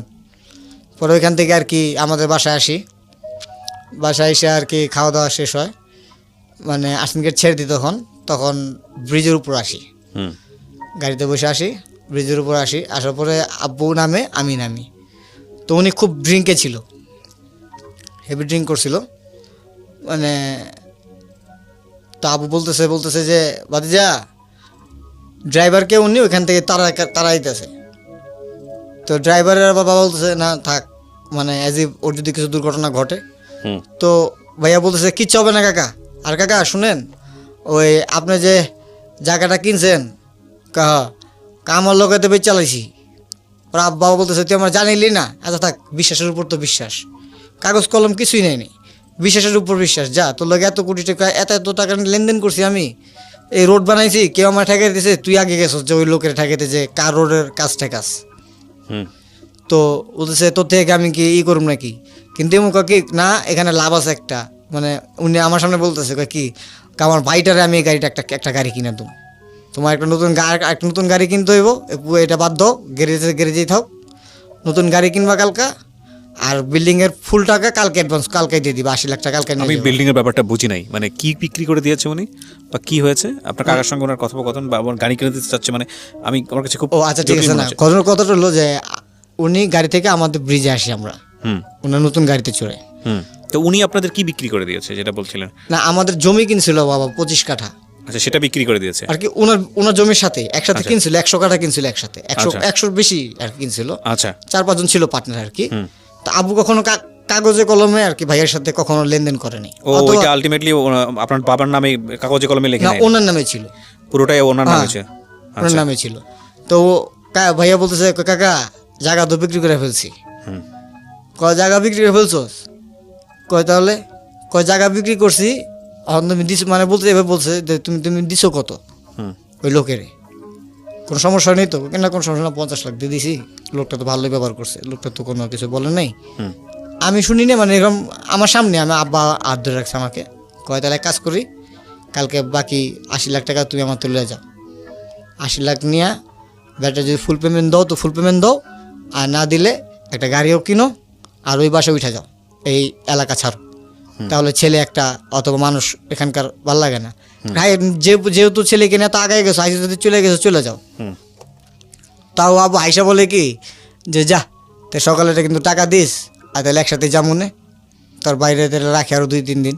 হুম তো আমি তো আরও এক্সাইটেড হলাম যে সকালে তো আসবে ভাইয়া, আবার নতুন গাড়ি, হুম আবার আমাদের একটা হবে, আমাদের একটা নতুন বাড়ি হবে, আমরাও এরকম একটা সোসাইটিতে চলে যাব। হুম। তো তখন ফট করে ফজর উঠতে আমাদের লাইফের টুইস্টটাই এটা, মানে ফজর উঠতে আমি মানে ম্যাট্রিক দিয়ে আসছি মাত্রই, হুম আসে সকালে ওনার সাইড গার্ড আসে, ওনার ছোটো ভাই আসে, কি নাম ছিল ভদ্রলোকের? শামীম ভাইয়া। শামীম। ওকে, শামীম ভাই আপনার আসে। বাবার বিজনেস পার্টনার? না না না, তাহলে ওনার ছোটো ভাই। না, যে লোকটা বিক্রি করে দিল জমি, ওনার নাম ওনার বিজনেস পার্টনার তো ওনার ভাতিজা বলতে গেলে সেলিম ভাইয়া। সেলিম ভাই। ওকে, উনি বিক্রি, আমি যতটুকু বুঝতে পেরেছি যে জমিটা আসলে আপনার বাবা এবং উনি দুজনে মিলেই কিনেছিলেন, কিন্তু আপনার বাবা আপনার কাগজে কলমে করে নেয়নি। তো উনি ওই জমিটা লাভে বিক্রি করেছেন, সেটার একটা পার্সেন্টেজ আপনার বাবা পায়, যেহেতু জমিটা আপনার বাবারও ছিল, তো সেটা দিয়ে দেওয়ার কথা আলটিমেটলি সেই দিন। হ্যাঁ, তারপরে বলেন। তারপর ফজর উঠতে প্রায় আপনার তখন ফজর হয় আপনার 5টা 5:15 হবে, হুম গরমের দিন। তো ফজরেই মানে গেট নক রাখতেছে, আর আমাদের ফ্ল্যাটটা হয়েছে এভাবে করছে, 4টা রুম করছে, 4 রুমে মাত্র আমরা 4 জন, আর একটা টেরিস গার্ডেন আছে, মানে চিন্তা করছে এটা উনি ওনাদের ভাইদের দিয়ে দিব, হুম আর উনি আমাদের নিয়ে ওয়ারের বাড়িতে থাকবে আর কি। হুম যেহেতু ঢাকা মানুষ বলার কথা, মানে এক কথার দাম একটা কথাই। তো আমু বলে আছে ঠিক আছে যাও, যেহেতু তোমার ভাইকে দিয়ে দিবা, তাহলে এখানে কে ওর দাদার তো একটু বড় হলে তো মানুষ প্রশ্ন করে যে আমার দাদার ভিটা কই, হুম কয় কেন ফ্ল্যাট কি আমি ছেড়ে দিয়েছি নাকি? কোরবানি তো যত বছর আমরা বাইরে থাকছি, কোরবানি দিল বাপের জায়গায় এসে দিছি, আর যাই করছি বাপের জায়গায় দিছি, বাপের জায়গায় আরেকটা বাড়ি করছি, এই বাড়িতে থাকবো বাইরা, আমরা আসমো ঈদের সময়, আর আমার ছেলেরা এখন আমি চাই হাই, যেহেতু চলে গেছি আমরা উপরে জায়গা, হুম এখান থেকে লাভ কি? তা আম্মু বলে তো গুড, ভেরি গুড, তা আম্মু খুব সাপোর্ট, সবাই খুশি। তো এটা আবার আমার কাকারা দেখতে পারতো না, মানে খুশিটা, কাকাদেরও কিন্তু টাকা ইনকাম তখন ছিল, কিন্তু আবু কখনো খারাপ কিছু দেখলেই কাকাদের ধমক দিত, যে ওনার মানিজ্য নিয়ে টানাটানি করলে ওনার সহ্য হতো না, যে তুই আমার নাম বিক্রি করে খাইবে, অথবা অমুক জনের ভাই একজনের মাইরে থেকে গেছে, আরেকজনের এসে আমার কমপ্লেন দিব, আমি কমপ্লেন জিনিসটা চাই না। উনি আমাকে সবসময় বলতো যে যেই যাই করো জীবনে, তোমার নাম নিয়ে যেমন কোনো একটা খারাপ বিষয় আমার কাছে না আসে। আসলাম ফজর রক্ত উঠে, তা আমি তখন ঘুম ভাঙে না, তো ওই ওনার ছোটো ভাই আসে, আইসা মানে আইসা হাঁটু ভাঙা বসে পড়ে, আমি ঘুমে থেকে উঠে দেখছি হাঁটু ভাঙা, আবুও বসে পড়ছে মানে বিছানা, আমি দেখতেছি, আর আম্মু তো একটু কান্না করতেছে, ছোটো ভাইটা তখন ছোট, কান্না করতেছে। তো আমি বলতেছি স্বামী ভাই কী হয়েছে, আসছে এত সকাল, তুমি কানোতেছো কেন, আপনি কানোতেছেন কেন? তখন কিছু তো বলতেছে না। পরে আব্বু একটু ওইটা কঠোর মনে ওইটা একজনকে ফোন দিল, বলতেছে কয় তুই কই আসছিস, কে এখানে আছি, কয় গইটা গেছে, এটা গইটা গেছে। পরে আমি বলছি কী গইটা গেছে, কী গইটা গেছে, কী হয়েছে না হয়েছে, বলতেছে না। পরে ফট করে আবার কে আমু বলতেছে তোমার সেলিম ভাই মারা গেছে। যে ব্যক্তিরে রাত্রে 11:30 পৌনে 12টা বাজে, রাত্রে 12টা বাজে আমি দেখে আসলাম, ফজর ওয়াক্ত উনি মারা যায় কীভাবে? আমি প্রথম প্রশ্নই করছি এটা, চাই 5-6 ঘন্টা মারা গেল কীভাবে, কে মারা ফেলছে? পরে বই বলতেছে না, গাড়ি নিয়ে পুকুরে ঢুকে গেছে। ও ওই গাড়িটা নিয়ে, বাজার নতুন গাড়িটা নিয়ে, প্রথম দিনের গাড়িটা নিয়ে ঢুকে গেছে। তো বাবা তোর সাথে সাথে মানে বের হয়েছে যে ঘটনা কি আসলে, উনি রাজনীতিবিদ ছিল, ঘটনা কি আসলে। গেছে গিয়ে দেখে যে পিছনের চারজনই বেঁচে আছে, ডান দিকের লোক বেঁচে আছে, পিছনে 3জন পর 3জনই বেঁচে আছে, শুধু আমার ভাইয়া নেই। হুম আচ্ছা ঠিক আছে, সেলিম মারা গেছে, কোনো অসুবিধা নেই, আমরা এটা গুছাই নিব, হুম অসুবিধা হবে না, কারো কোনো অসুবিধা হবে না, তোমরা কেউ কোনো ঘাবড়াও না। এই কথা বলে গেল। তো 40 দিন 1 মাসের মধ্যে কারো থেকে কর্জের টাকা অথবা কিছুটা একটা মৃত ব্যক্তির বাসা থেকে কীভাবে টাকা নেওয়া যায়, যার আলমারি ভরা দেখতাম টাকা, স্টিল আলমারি হয় না, আমাদের পুরোনো টাকাতে স্টিল আলমারি ব্যবহার করা হয়, স্টিল আলমারিতে মনে করেন ভরা দেখতো টাকা। আমাদের এখন আলমারি আছে, আব্বু এরকম আলমারি বানায় নিয়ে আসছে যে 2টা পার্ট, আপনি দেখতেছেন ডয়ার শুধু 2টা, কিন্তু এখানে ডয়ার কিন্তু 2টা না, এখানে আপনার 2 কোটি টাকা রাখা যাবে, দেখো উপরে ট্রে টান দিবেন, যে এরকমভাবে সিস্টেম নিয়ে আসছে উনি। ভাইয়ার রুম টুম সবই করার পরে ডাইরেক্ট আব্বু বাসায় গিয়ে বলতেছে যে পোস্টমর্টমের জন্য পুলিশ যেহেতু আসছে তো এটা নিয়ে যাক। তো ওনার কাকারে বললো যে ভাই ওর রুমটাকে তালা মারেন। তো ওনার বড় বোন যেটা ছিল উনি খুব দুষ্ট, কি মারা গেছে, থাক, মারা যাওয়া ব্যক্তির ব্যাপার খাপ বলতে নেই। তো উনি এসব বলতেছে যে কেন ওনার রুম লক করা হবে। পরে বলছে ওর রুমের ভিতর আমি না, আমার মতো অনেক মানুষ আছে যাদের অনেক কিছু রয়ে গেছে, কিন্তু আমরা কিন্তু টাকাটা ইম্পর্টেন্ট দেখতেছি না, ওর রুম থেকে যেমন কিছু না হারায়। তো ওনার বোন না আসে নেই, ঠিক আছে যা, শুনবি না, তোগো বাড়ি তোগো ভাই, মানে একটা অপমান লজ্জিত করে দেয় সবাইকে, সবাই বলে যে কাকা চলে আসেন, ভাই চলে আসেন। তারপর ডিপ্রেস হয়ে আইসা পড়ে। দেখেন একটা লোক রাত্রে 1 কোটি টাকার মতো লস খেয়ে গেছে, কিন্তু কোনো চিন্তা নাই, আসছে বাসায় এসে আমার বলতেছে কবর টবর হইলো, সাহায্য হইলো, ওর জন্য খারাপ লাগতেছে, বাসা আসলে খালি ভর্তাদা ভাত খেয়ে মাংস খাইবো না, তাহলে যা দেখি কি হয়। তো এই করতে করতে টুকটাক কিছু করলো আব্বু। তো ফট করে 1.5 মাস পরে সবাই মিলে আব্বুকে, যারা ওই জমির পার্টনারে ছিল সবাই বলতেছে ভাই আমি দিছি এত, ভাই আমি দিছি 35 লাখ, ভাই আমি দিছি এত লাখ, ভাই আমি দিছি এতটুই, ভাই আমি কাগজের কাজ করে দিছি, আপনি চলেন আমগোর সাথে, আপনার তো একটু বেশি মোটিভ। তো বলছে আচ্ছা ঠিক আছে চল। তো সবাই মিলে যখন যায় তখন ওনার বোন ডাইরেক্ট বলে দেয় যে সেলিম মানে ও মারা গেছে, ওর সাথে ওর সব বিজনেস পার্টনার, ওর সব টাকা, ওর সব কিছু মারা গেছে, উনি ডাইরেক্ট বলে ফেলায়। ওকে, 10-12 জন একটা মানুষের সামনে উনি ডাইরেক্ট বলে ফেলায়। তাবু তখন বল ঠিক আছে ফাইন, আমারটা লাগবে না, এখন তোরা যদি কিছু বলতে সবাই বলে দে থাক, লাগবে না কারোর কিছু। তখন আসার পরে বাবা এখন ওই লোকটা তো আমাদের বাড়িটা তো আব্বু একটা জবানের কথা দিয়ে বলে আসছে। তো বাবা বলে যে আবার আরেকটা কন্ট্রাক্ট সামনে এসে পড়ছে যে 2টা কাগজ, তো এক কাগজের কাজ তো উঠছেই, ওই টাকা তো বাড়ি কমপ্লিট করলোই, এখন কী করবে, এখন এই কাজের জন্য তো টাকা লাগবে।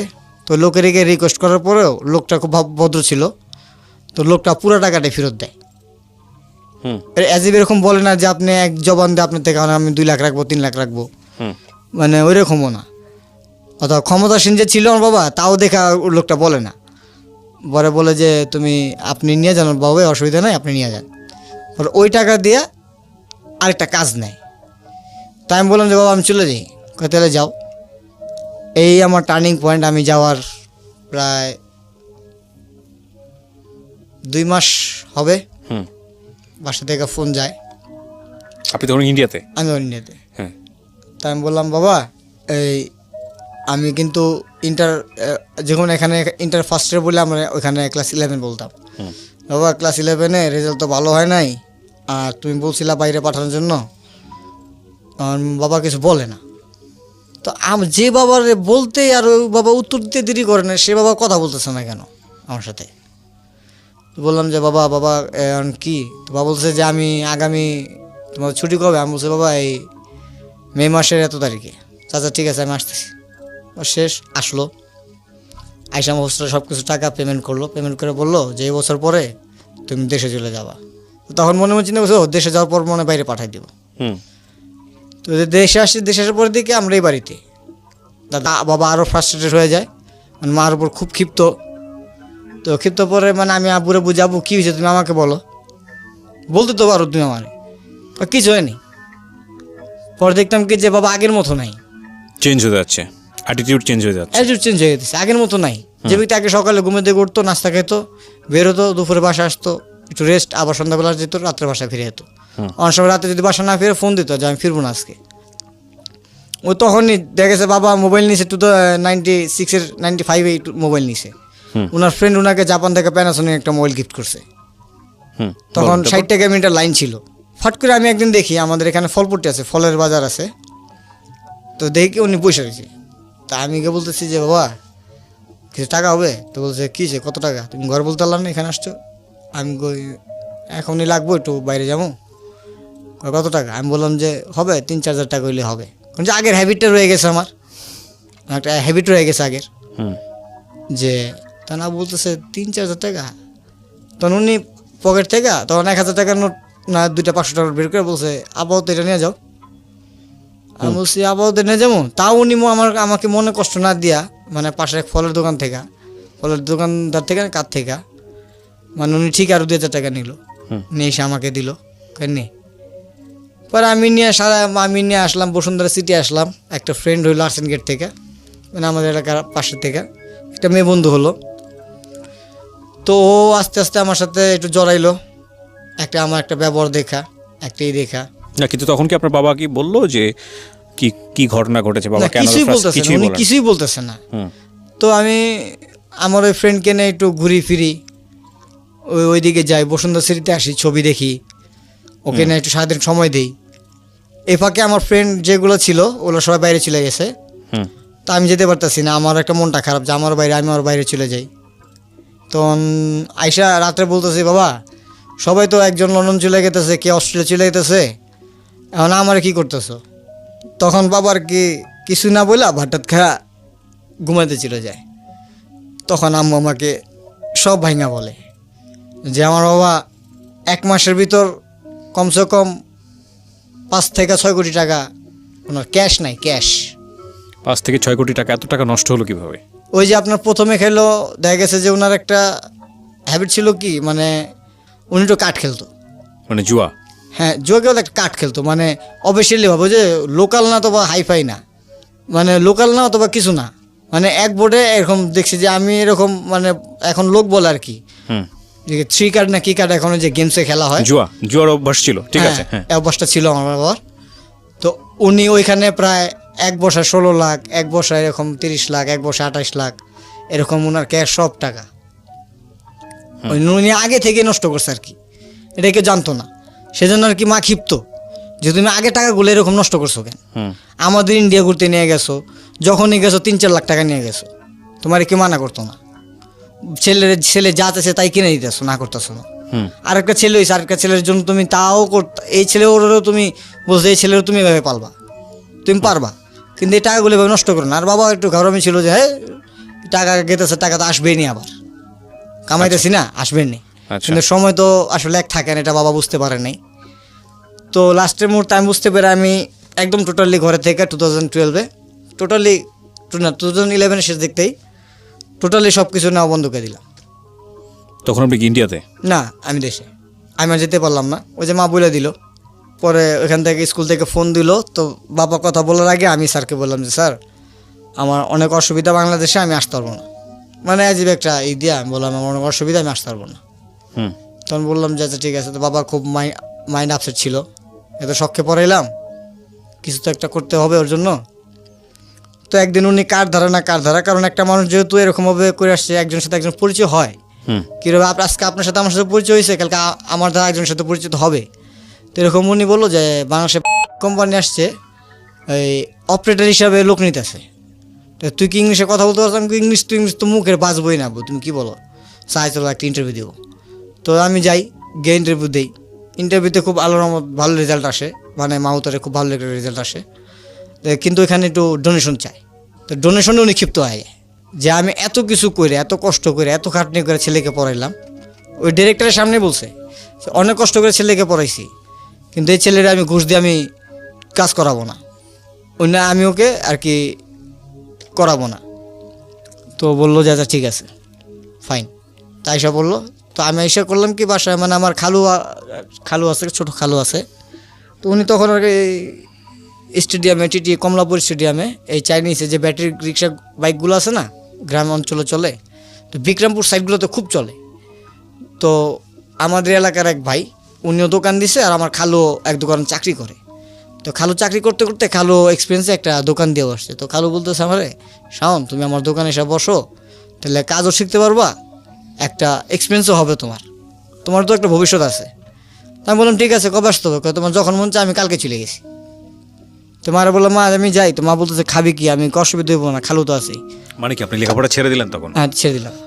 এই মানে এটা কতটা বিশ্বাসযোগ্য যে যেখানে আপনাকে দার্জিলিংয়ে পড়াচ্ছে সেখানে রাতারাতি আপনাদের অবস্থা এতটা খারাপ হয়ে গেল যে আপনাদের দেশে পড়ার মতো অবস্থা ছিল না, নাকি আপনি পড়াশোনাই করলেন না? কোনটা আসলে? আমি পড়াশোনা করলাম না। এটা আপনার বাবা মেনে নিবে? আমি বাবা আমাকে বলছে যে তুমি এখানে পড়তে পারো। আমি বলছি যে না, আমি আর পড়বো না এখানে। আচ্ছা, আমি দেশে পড়বো না। ওখানে ছিল ইন্টারমিডিয়েট পরীক্ষা দিয়েছিলেন ওখানে না, ইন্টারমিডিয়েট দিতে পারিনি। এখানে এনে ভর্তি করে পড়াতে চাচ্ছিল, কিন্তু আপনি পড়েন না? আমি পড়িনি। আচ্ছা ঠিক আছে, ওকে। কত সালের ঘটনা এটা? এটা 2011-এ। 2011, ঠিক আছে। তারপরে আমি বললাম যে ঠিক আছে। আমি গেলাম সকাল 9টা 9:30 বাজে উঠা, বাসে উঠে গেলাম। প্রথম লাইফে ফার্স্ট বাসে উঠি, পাবলিক বাস। হ্যাঁ। তো হেল্পার বললো কোথায় নাম? আমি বললাম ওই যে কমলাপুর স্টেডিয়ামের সামনে। বললো আচ্ছা ঠিক আছে। তো নামলাম এখানে। নাই আমার খালুকে ফোন দিলাম, ফোন দিয়ে বললাম যে খালু আমি আসছি, আপনি কই? আমি এখানে। তুমি ভিতরে সোজা আসতে থাকো। আমি দাঁড়িয়ে রয়েছি। সোজা গিয়ে দেখলাম যে খালু আছে। খালু আমাকে আরেকটা দোকানে জয়েন করে দিল, তুমি এখানে শিখো, দেখো। তো এখানে আমার স্যালারি ধরা হলো ফার্স্ট চান্সে 4,500 টাকা। আচ্ছা। তো আমি কাজ করতেছি, ফাট করে 1-1:30 হবে, ফোন আসছে। আমি আর কি ঘরের আমার লোকটা বলতেছে যে এই কার্টুনগুলো এভাবে গুছাইবা, অথবা এই ব্যাটারিগুলো এভাবে গুছাইতে হবে।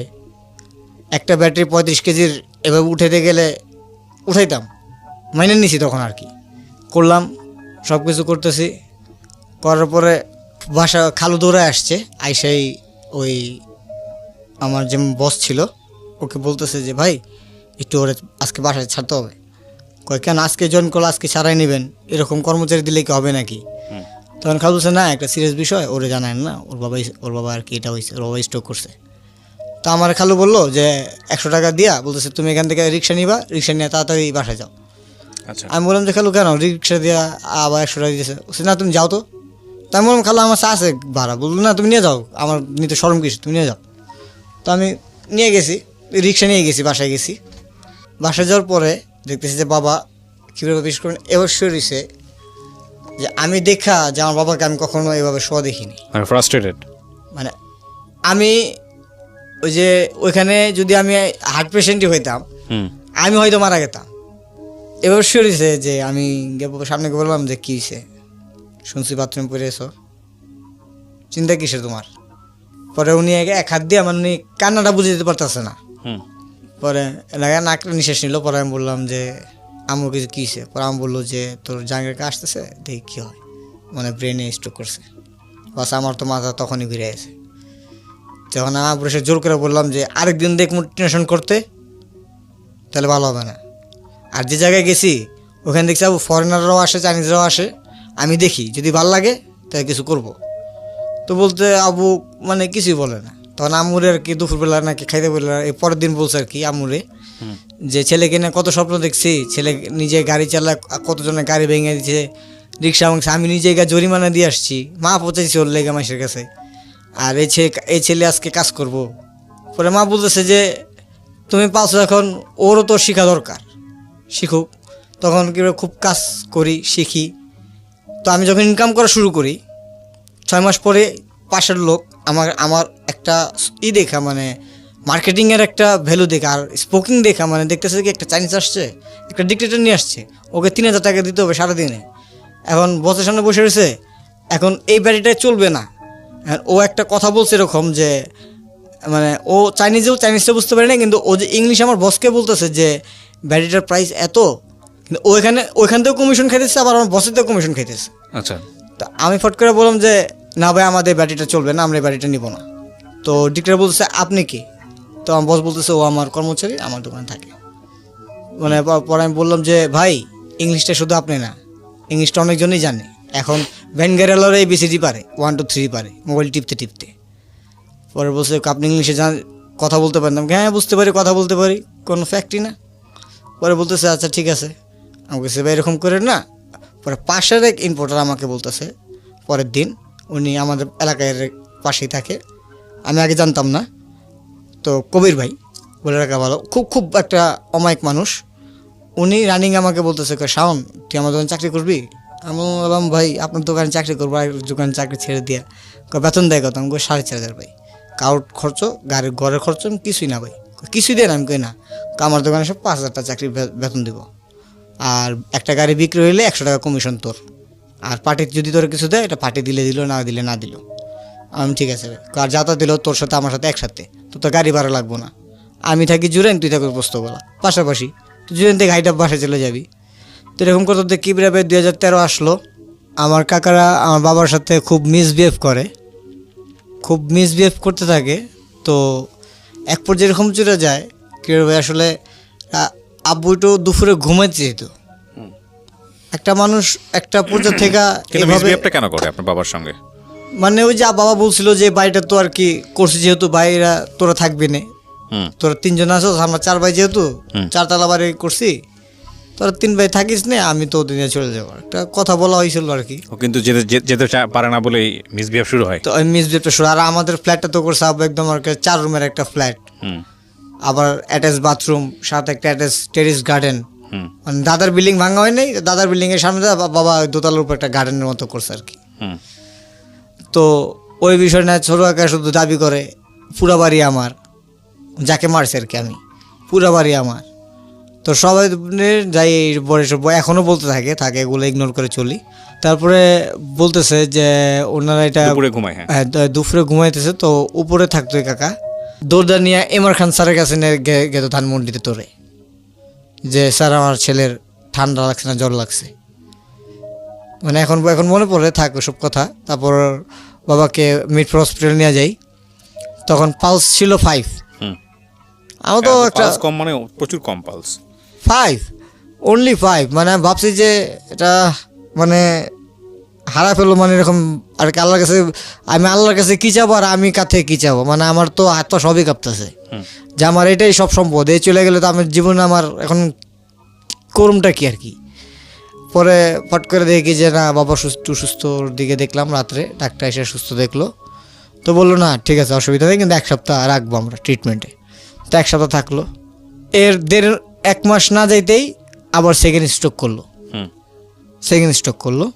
মানে অর্থের চিন্তায় এরকম অর্থের চিন্তায় মানে আমির থেকে ফকির হলে যে অবস্থাটা হয়। আর দেখা গেছে ঘরে আমি যখন সামগ্রী কিছু নিয়ে আসতাম খাবার, উনি পছন্দ করতো খুব, ক্লাব স্যান্ডউইচটা খুব পছন্দ করতো।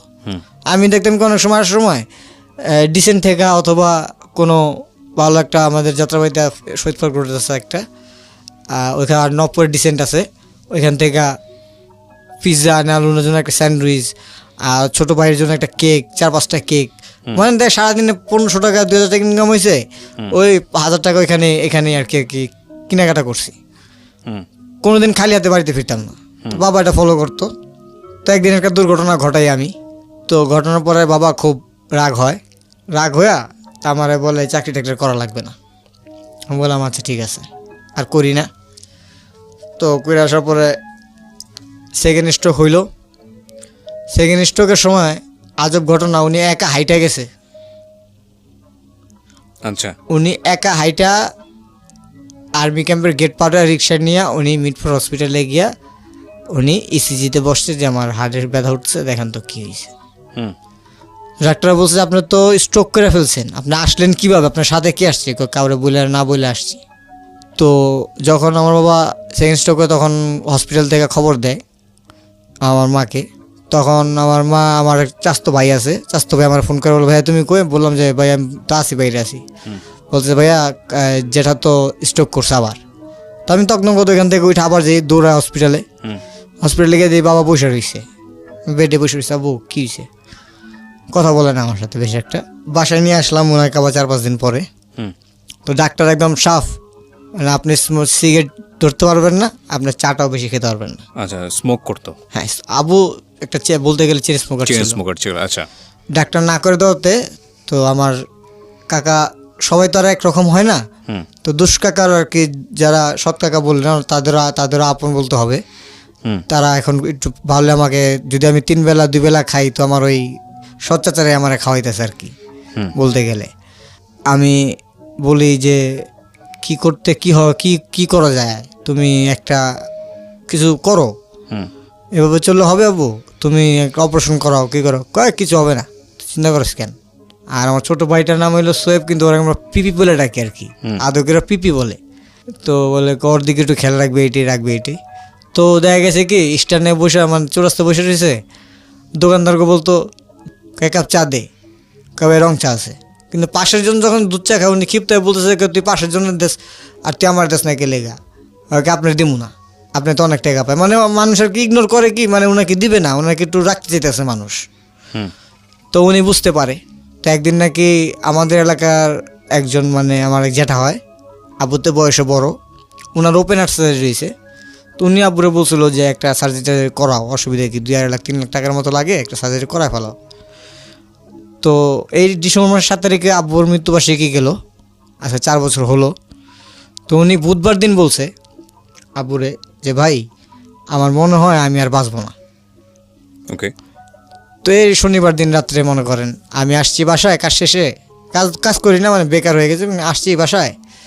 তো বাহুবলী ছবি দেখাইতেছে, বাহুবলী পার্ট 1 তখন দেখাইতেছে। ছবি শেষ, ভাত খাওয়া শেষ হইলো। তো দেখি আব্বু, আমি কাবু তোমার অসুবিধা হইলে আমি ভাত নিয়ে কম্পিউটার দেখি আর করি গা। তোমাকে না খা, ওইটা বাবার শেষ কথা ছিল। খাইলাম, খায়া ওখান থেকে বের হলাম। বের হইয়া সর্বোচ্চ 15 মিনিট, কি ভাই সর্বোচ্চ 15 মিনিট একটু কুলি টুলি করে পানি টানি খাইছি।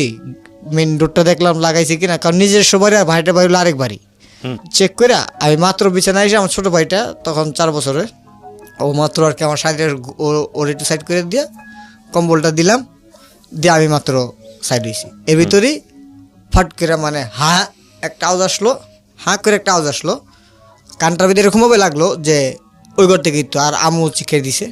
সাথে সাথে ওই ঘরে যাওয়ার পরে মানে বাবা এক ফাল দিয়া মানে কোলে, আমি ধরছিও না কীভাবে যাবো কী হয়েছে।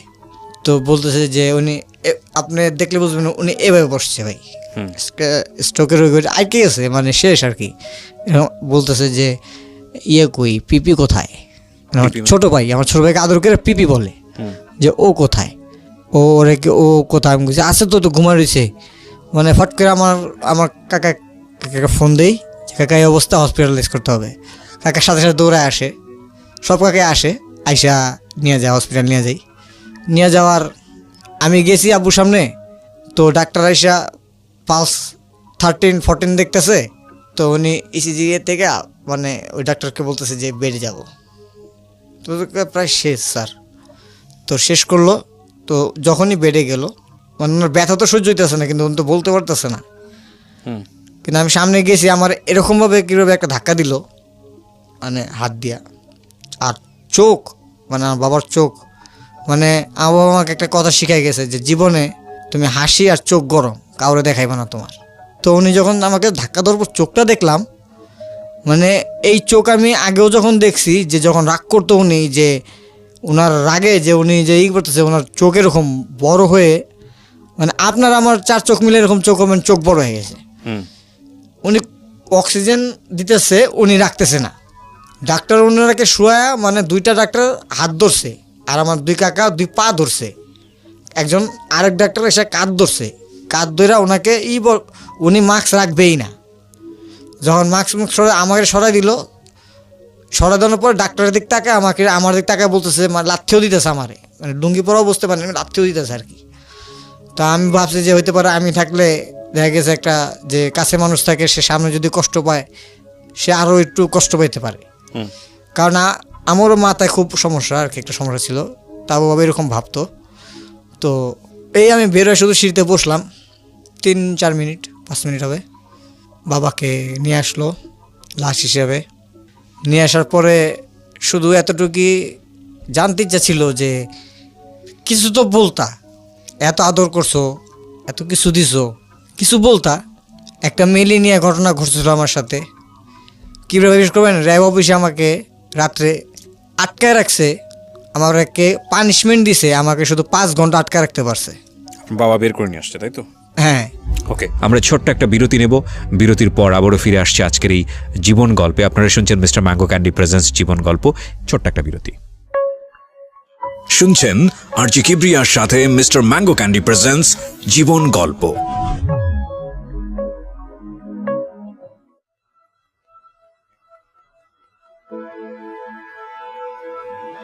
Love,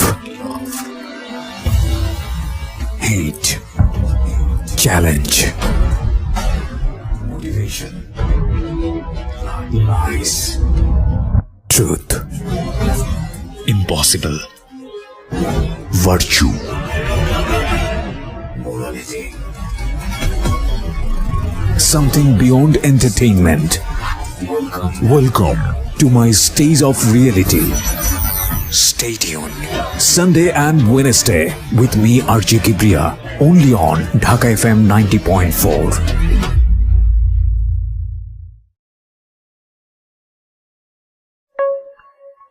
শুনছেন আরজি কিবরিয়ার সাথে মিস্টার ম্যাঙ্গো ক্যান্ডি প্রেজেন্টস জীবন গল্প।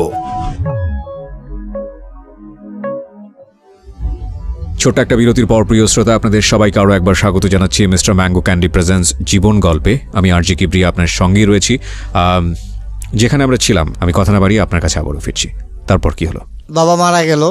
তারপরে বাবা মারা যাওয়ার 3 মাস ভালোই ছিলাম, সবাই একটু ভালোভাবে দেখতো। তো এই 3 মাস পর থেকে আমাদের একদম ডাম্প হয়ে গেলাম আজকে এন্ড অফ দিস, এখন পর্যন্ত কেউ 2 টাকা দেওয়া সাহায্য করে না, অথবা যারা ওনার দ্বারা কাজ শিখছে, আমি সামনে ওনাদের কাছে গেছি যে কাকে একটা কাজ দেন। আমি এরকম না যে বাপের নাম নিয়ে চান্দা উঠা খাইতে দিতেছি, একটা কাজ দেন, কাজ করে খেলে হকালিটা খেলে আল্লাহ খুশি হইব, একটা কাজ দেন। ওনারাও কাজ দেয় না। মানে তখন বাবার ওই কথাটা মানে এরকম, এখন এরকম ছোটো ভাইটা, মেজো ভাইটা, ও লাস্ট স্টেজে এসে পড়াশোনা শেষ করে ও বন্ধ করে দিল। এখন ও নিজে দূরে টিউশনি করে ছোটো 1,500 টাকা পায় দূরে টিউশন থেকে। ওর এই 1,500 টাকা ও দেখা গেছে আমি কিছু কন্ট্রাক্টে কাজ নিলে নেই, যেহেতু দেখা গেছে কন্ট্রাক্ট কাজ এরকম পাই কিছু হালকা পাতলা। যদি কন্ট্রাক্টের কাজ বলতে যদি আপনি বলেন যে বিশ্বাস করে দেয়, যেহেতু যে শাওন তোমার এই জিনিসটা এখান থেকে ওই জায়গায় পৌঁছে দিয়ে আসো, ঠিক আছে, আমি আপনাদের কিছু চাইলামও না। আর আপনি আপনার মুখ দিয়ে বলেন যে ক্লিয়ার হলাম না, সেটা কি বৈধ না অবৈধ, সেটা তো আপনাকে বলতে হবে না। ওটা আপনার অবশ্যই আপনাকে, আমি যখন জিনিসটা নিব আপনাকে জিজ্ঞেস করবো না যে জিনিসটা কি। তো তখন এরকম দেখা গেছে কেউ এরকম, আমার অনেক একটা ভাই আছে, ও একটা ফার্মে চাকরি করে। তো আমাকে অনেক সময় বলতো যে একটা গাড়ি ঠিক কর, ওই ট্রলি নিতে হবে, খাবার ভুসি নিতে হবে। তো এখান থেকে আর কি করতাম। এক্সট্রা কাজ করেন আপনি? এক্সট্রা কাজ না, এক্সট্রা কাজ, এক্সট্রা কাজটা করি। কিন্তু এখন পর্যন্ত মানে আমার আপন কাকাদের বাবা এত করছে, মানে ওদের ছাদ নাই, ছাদ করে দিছে, সব কিছু করে দিছে, পানির মোটর লাগাই দিছে, সব কিছু করে দিছে। কিন্তু ওই বাবার মিলাদ পড়াবে, আমার কাকা আমারে বলতেছে সবার সামনে, মানে আমি মহল্লার এক দোকানে আমি সদাই নিতেছি, আসিস মিলাদ আছে, আর আমার তো খেলা আছে, আমার তো বাবা গেছে। কিন্তু ওনার খেলায় যে ওনার জাসকা ওনার বাবার মৃত্যুবার্ষিকী উনি যায় না ওনার বাবার কবরস্থানে, মানে এতটুকু মিলাই। এরকম বলি অনেক সময় আমি রাগ কইরা ঘরে, যে আব্বা মুখ কাছে কিছু বলতো না কেন, কষ্ট চাপায় রাখতো কেন, ওনার লস তো জীবনে দেখতে চাইনি। দরকার পড়লে পড়তাম না, দরকার পড়লে কিছু আইসা এখানে কিছু করতাম, ওনার সাথে থাকলে তো কাজ শিখতাম, লোকের সাথে পরিচিত হইতাম, ঢাকা শহর চিনতাম ভালো কইরা, অল্লিগুলি চিনতাম ভালো কইরা। তখন মার সাথে এখন আমি মার সাথে প্রায় 2 বছর ধরে কথা বলি নেই ঝগড়াঝাটি নিয়ে। মা আমার সাথে কথা বলে না, আমিও বলি না, আমার কাজ নাই, একটা ছোট মেজো ভাইটাও বড় হয়েছে, প্রায় 22-24 বছর হয়ে গেছে। ও আর কি টেস্টমের কথা বলে যে এত এত লুটাইছে পুটাইছে, অন কোনো কাজ করে না, কিছু করতেও পারে না। মানে সেজন্য আমি ঘরে ওই আমার রুমেই শুধু আমি ঘুমাই, খাইলে খাই, না খাইলে না খাই। যে পর্যন্ত পকেটে টাকা থাকে সবাই জিগে যে কেমন আছো। যেমন এমনও বন্ধু দেখছি যে পকেটে টাকা আছে, সারাদিন আমার পিছিয়ে ঘুরছে। না কিন্তু আমি একটা জিনিস জানতে